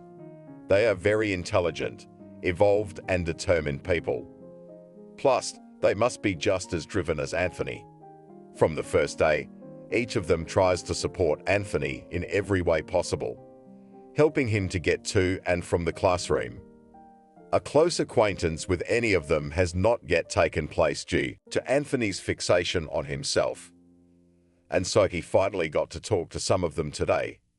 Angelica, a young girl, works as a secretary and is also aiming for growth in her company. Alexandra, who looks to be in his early 60s, turned out to be the head of his own company. Leslie said that she was tired of working as a school teacher and decided to change her field of activity. Indeed, everyone turned out to be very interesting people. If there was free time after school, Anthony did not hurry home. He drove his wheelchair away from the place of study to crowded places and continued begging to cover his current expenses. He still asked passers-by about the secrets of success in life. He was surprised to find that he now spoke to people in a slightly different tone. Whereas before he had felt deeply depressed, self-pitying, and hopeless, he could now talk about himself more calmly. What he enjoyed most was telling people that he was studying to be an accountant, that he had a goal to put himself on his feet, literally. Some young people even had time to take pictures with him or video the whole thing. All in all, life had found a certain stability. On one of these days, Billy was also happy. He announced that he had received his first increased salary and could afford a small party in a small circle, meaning Anthony's company. Anthony did not attach much importance to the suggestion. Billy promised to return to the subject when Lucy went away to the country for a couple of days the other day. And that day didn't take long to arrive. When Anthony arrived in the evening with a decent part-time job, Billy had already set a fancy bachelor's table and was waiting for him. Anthony remembered in his promise to never take alcohol in his mouth again. Billy had talked him into it for a long time, but Anthony was resistant to persuasion. By the time passed midnight, Billy was almost drunk. He occasionally spouted insults at Anthony, but overall their party was fun. At that moment, Billy had a brilliant idea. Look, why are we bored alone together? We could brighten up the evening with some lovely ladies, don't you think?" said Billy, smiling enigmatically. "Well, if the lovely ladies won't be disappointed by the presence of a special person like me, I don't mind. And I won't rat on Lucy about you," Anthony said. Billy went out on the balcony and dialed the phone number of the beautiful ladies he knew, whom he periodically visited. A few minutes later, there was a knock on the door, and Billy went to open the door. Ariana and Samantha turned out to be quite pleasant girls. They were relaxed, happy to drink and laugh at Billy's anecdotes. After a while, one of them suggested a disco, but after a few minutes, the neighbors knocked on the door and asked for silence. The disco was cancelled, and Billy was already tired. He offered Samantha and Anthony to spend the night in the living room while he went to his room with Ariana. Anthony offered Samantha a place on the couch, and he himself laid the mattress on the floor. A philosophical conversation ensued between them. "Even though I'm not doing my best work right now, I wouldn't want to lose faith in myself. I convince myself every day that it's only temporary. I have to pay for my studies at any cost. I have no one to take care of me, no parents. So in a way, you and I are alike." Samantha talked about her difficult fate. "I'm not judging you. Everyone makes their own choices. You get paid money to entertain single men. It's not the worst thing a man can do. The main thing is that you be careful, choose your people, and always look for an opportunity to leave this business as soon as possible." Anthony tried to support the girl. In the morning, when Anthony woke up, no one was in the apartment. He called Billy and found out that he had been at work for a long time. There was no trace of last night's fun in the kitchen. Billy, before leaving for work, had managed to wash all the dishes, put everything in its place, and take out the trash. By the time Lucy arrived, the apartment was in perfect order, but it was only an appearance. Anthony noticed that over the past few days, Lucy had become cold to him. He couldn't understand the reason, but it didn't take the woman long to puzzle it out. That evening at dinner, she asked, "I see." Lucy was in no hurry to leave. She invited him to breakfast and was the first to start the conversation. "Anthony, I realize you're going through a difficult time. There's all sorts of things in life. There's need, there's hardship. I wonder if you could tell me more about what happened in my absence." Anthony understood what he was talking about. "Lucy, I'm very sorry that your personal valuables were lost. I can tell you one thing for sure. It was definitely not my fault." Anthony hurried to get out of this unpleasant conversation as quickly as possible and still persuade Billy to tell the truth. Lucy, of course, was not satisfied with the answer, but Anthony could not change Billy's mind either. "Don't worry, Anthony. Mother will forget in time. She never wore that jewelry. As for the money, well, it was a couple thousand, that's all. I'll make it up from my paycheck," Billy said on the phone. But Anthony had a feeling this was going to end badly, and today's studies were much more interesting. Approaching the end of the course, the teacher Elizabeth asked the students about their future plans for self-realization in the field of accounting. Everyone told about their plans. Only Anthony had only hopes. He honestly admitted that he had great doubts about employment and that he was setting himself up for a difficult path in advance. After class, Elizabeth asked Anthony to stay late. She said that her daughter, as a student, was volunteering in the field of disabled people and their adaptation in society. She promised to talk to her daughter about Anthony's situation. She might be able to offer some advice. Anthony thanked her profusely, but in his friend's apartment, he was already in for an unpleasant surprise. Someone had gone through all his things and scattered them all over the room. Obviously, the person was looking for something and didn't find it.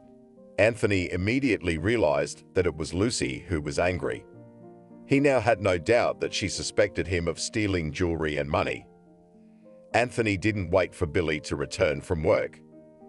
He gathered all of his personal belongings with great difficulty, put them in his gin bag, left a final thank you note on the desk, and headed toward the familiar park bench. It was noticeably colder at night. In addition, The park had become crowded with drunks and debauchees. Anthony was worried about his last savings, which he hid not in his pockets, but in a makeshift stitching in the inside of his clothes. And it was a skill that life had taught him. As the time passed midnight, the cold became unbearable. The rain began to drizzle. Anthony didn't want to get sick at such a difficult moment, so he decided to break his promise. At the nearest supermarket, he bought a small bottle of alcohol and drank it. Next, he decided to stay up all night to stay warm. Instead, he decided to repeat by heart the knowledge he had learned in the course. For this, he did not go unnoticed by two policemen.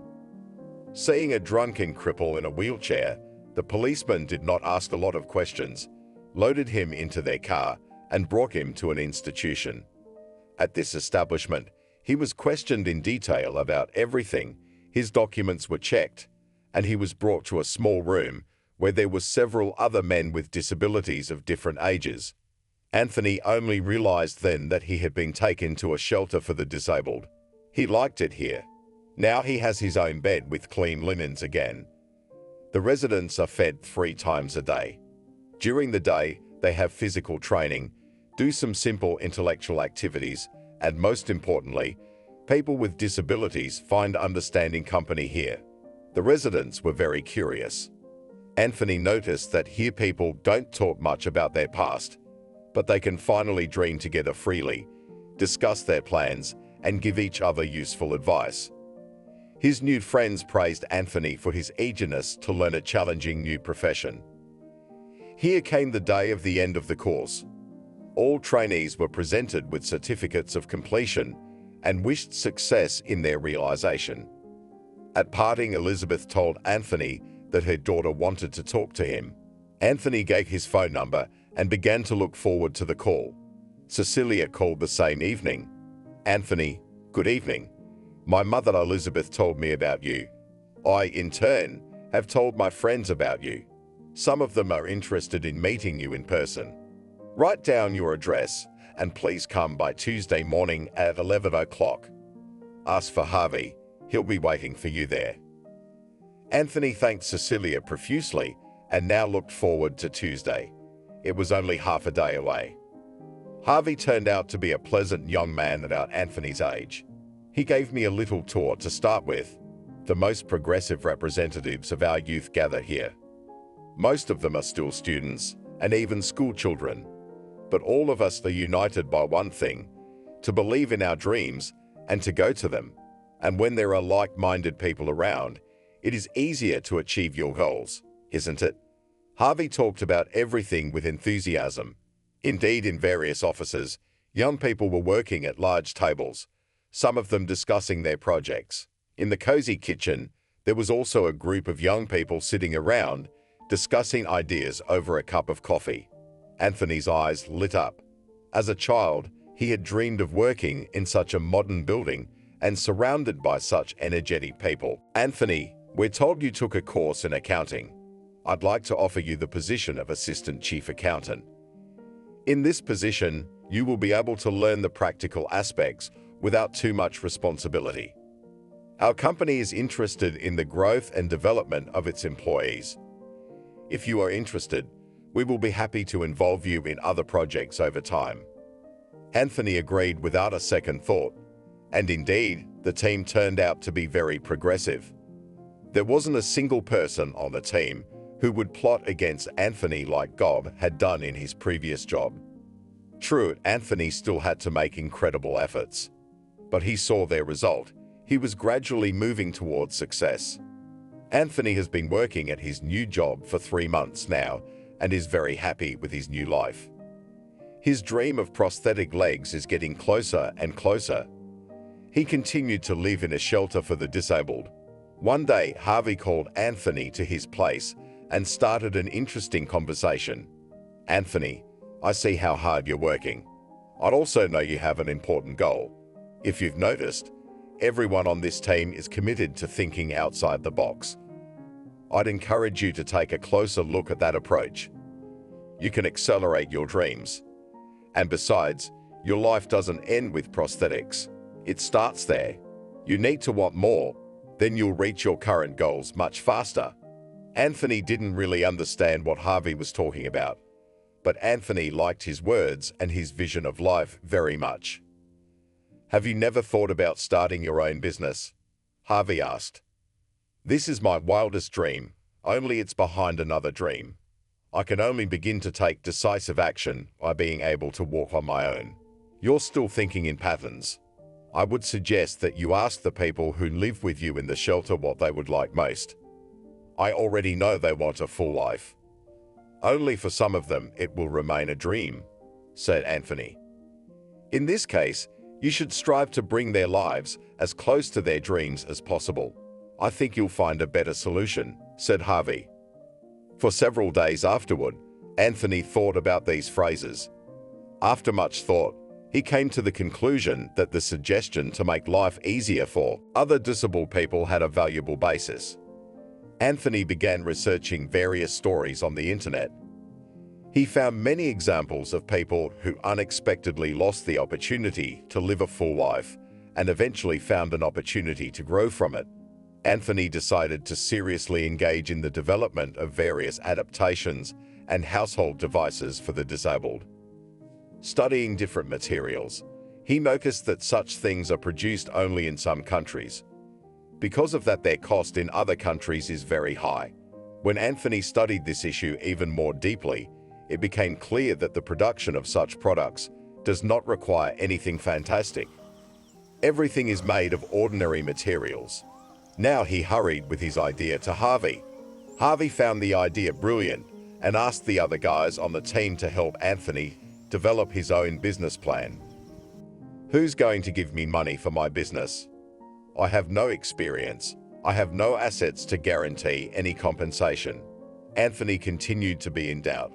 Why do you see what you don't have? You have a team of like-minded people. You are surrounded by the best specialists in various fields. Don't worry about money. There are many options for realizing such projects. Just mentally accept that some very rich people are interested in supporting as many ideas like you as possible. Just mentally accept it, Harvey said and smiled. Anthony was now actively engaged in working out a plan for his case. His eyes were burning. He did not feel tired, and it seemed that gradually even his thinking had changed in another direction. There was less and less doubt in his abilities. After a couple of months of hard work, there were several people who were interested in Anthony's project. With each of them, Anthony had to go through long interviews. Each time, he became more confident. Eventually, one of these people agreed to become his partner in the realization of the new business. After a few months, Anthony headed to the clinic for an extended stay. During his absence, his friends and associates supported his business. From the clinic, Anthony returned a different person, leaving his wheelchair there. He walked into his office as if on his own two legs. It was true that the prosthesis still caused some inconvenience, but all this was surmountable. Anthony had a lot of important things ahead of him. He promised his fellow shelter members to make a device for each of them. Harvey's teammates were actively telling Anthony's story everywhere and anywhere. So, Anthony had amassed an impressive list of customers. He and his team could hardly keep up with the production of new fixtures. Already in the next phase, entire organizations and clinics were becoming his customers. Anthony had to expand his team as a matter of urgency, which was not difficult for him. One day, Anthony was sitting in a restaurant waiting for a man. He paid no attention to the people around him, occasionally talking on the phone and leafing through his reports. He didn't even notice that someone approached him and was about to call out to him, "Anthony, is that you?" Anthony raised his head and saw painfully familiar eyes in front of him. Forgotten with tremendous effort on his part, it was Selena. Anthony stood up from his seat, unable to find a phrase. "Do you mind if I sit down with you?" Selena smiled her usual radiant smile. "I see you've achieved your goal. I'm very happy for you." Anthony didn't want to talk about the past, but he was more than happy to talk about the future. He'd also like to talk about his current affairs. Of course, he was doing important work for others and developing a special business. Selena listened to him and never ceased to be amazed. But things didn't work out with Gob and me. He quickly joined the bottle, devoting all his time to his friends. My attempts to make things work didn't work out with him. That's why I had to leave him with his choice. But I have my son growing up. Selena showed her phone pictures of a 5-6-year-old boy. A few minutes later, a girl walked into the cafe and made her way to Anthony's table. He greeted her and introduced her. "Cecilia, I'd like you to meet Selena. We used to work at the same place. We just met by chance. Selena, this is my wife Cecilia." True, it was not Elizabeth's daughter. He met this Cecilia while he was running around implementing his plans. But that's a separate story. While Anthony was happy, in love and satisfied with his own person. These events took place over the course of 10 years. I had a truly accomplished man sitting in front of me. And I still can't forget the 20-year-old young man who, with pain in his eyes, asked passers-by about the secrets of success. That's just one story I witnessed in journalism. Anthony and I still talk occasionally. He and Cecilia have a beautiful family now.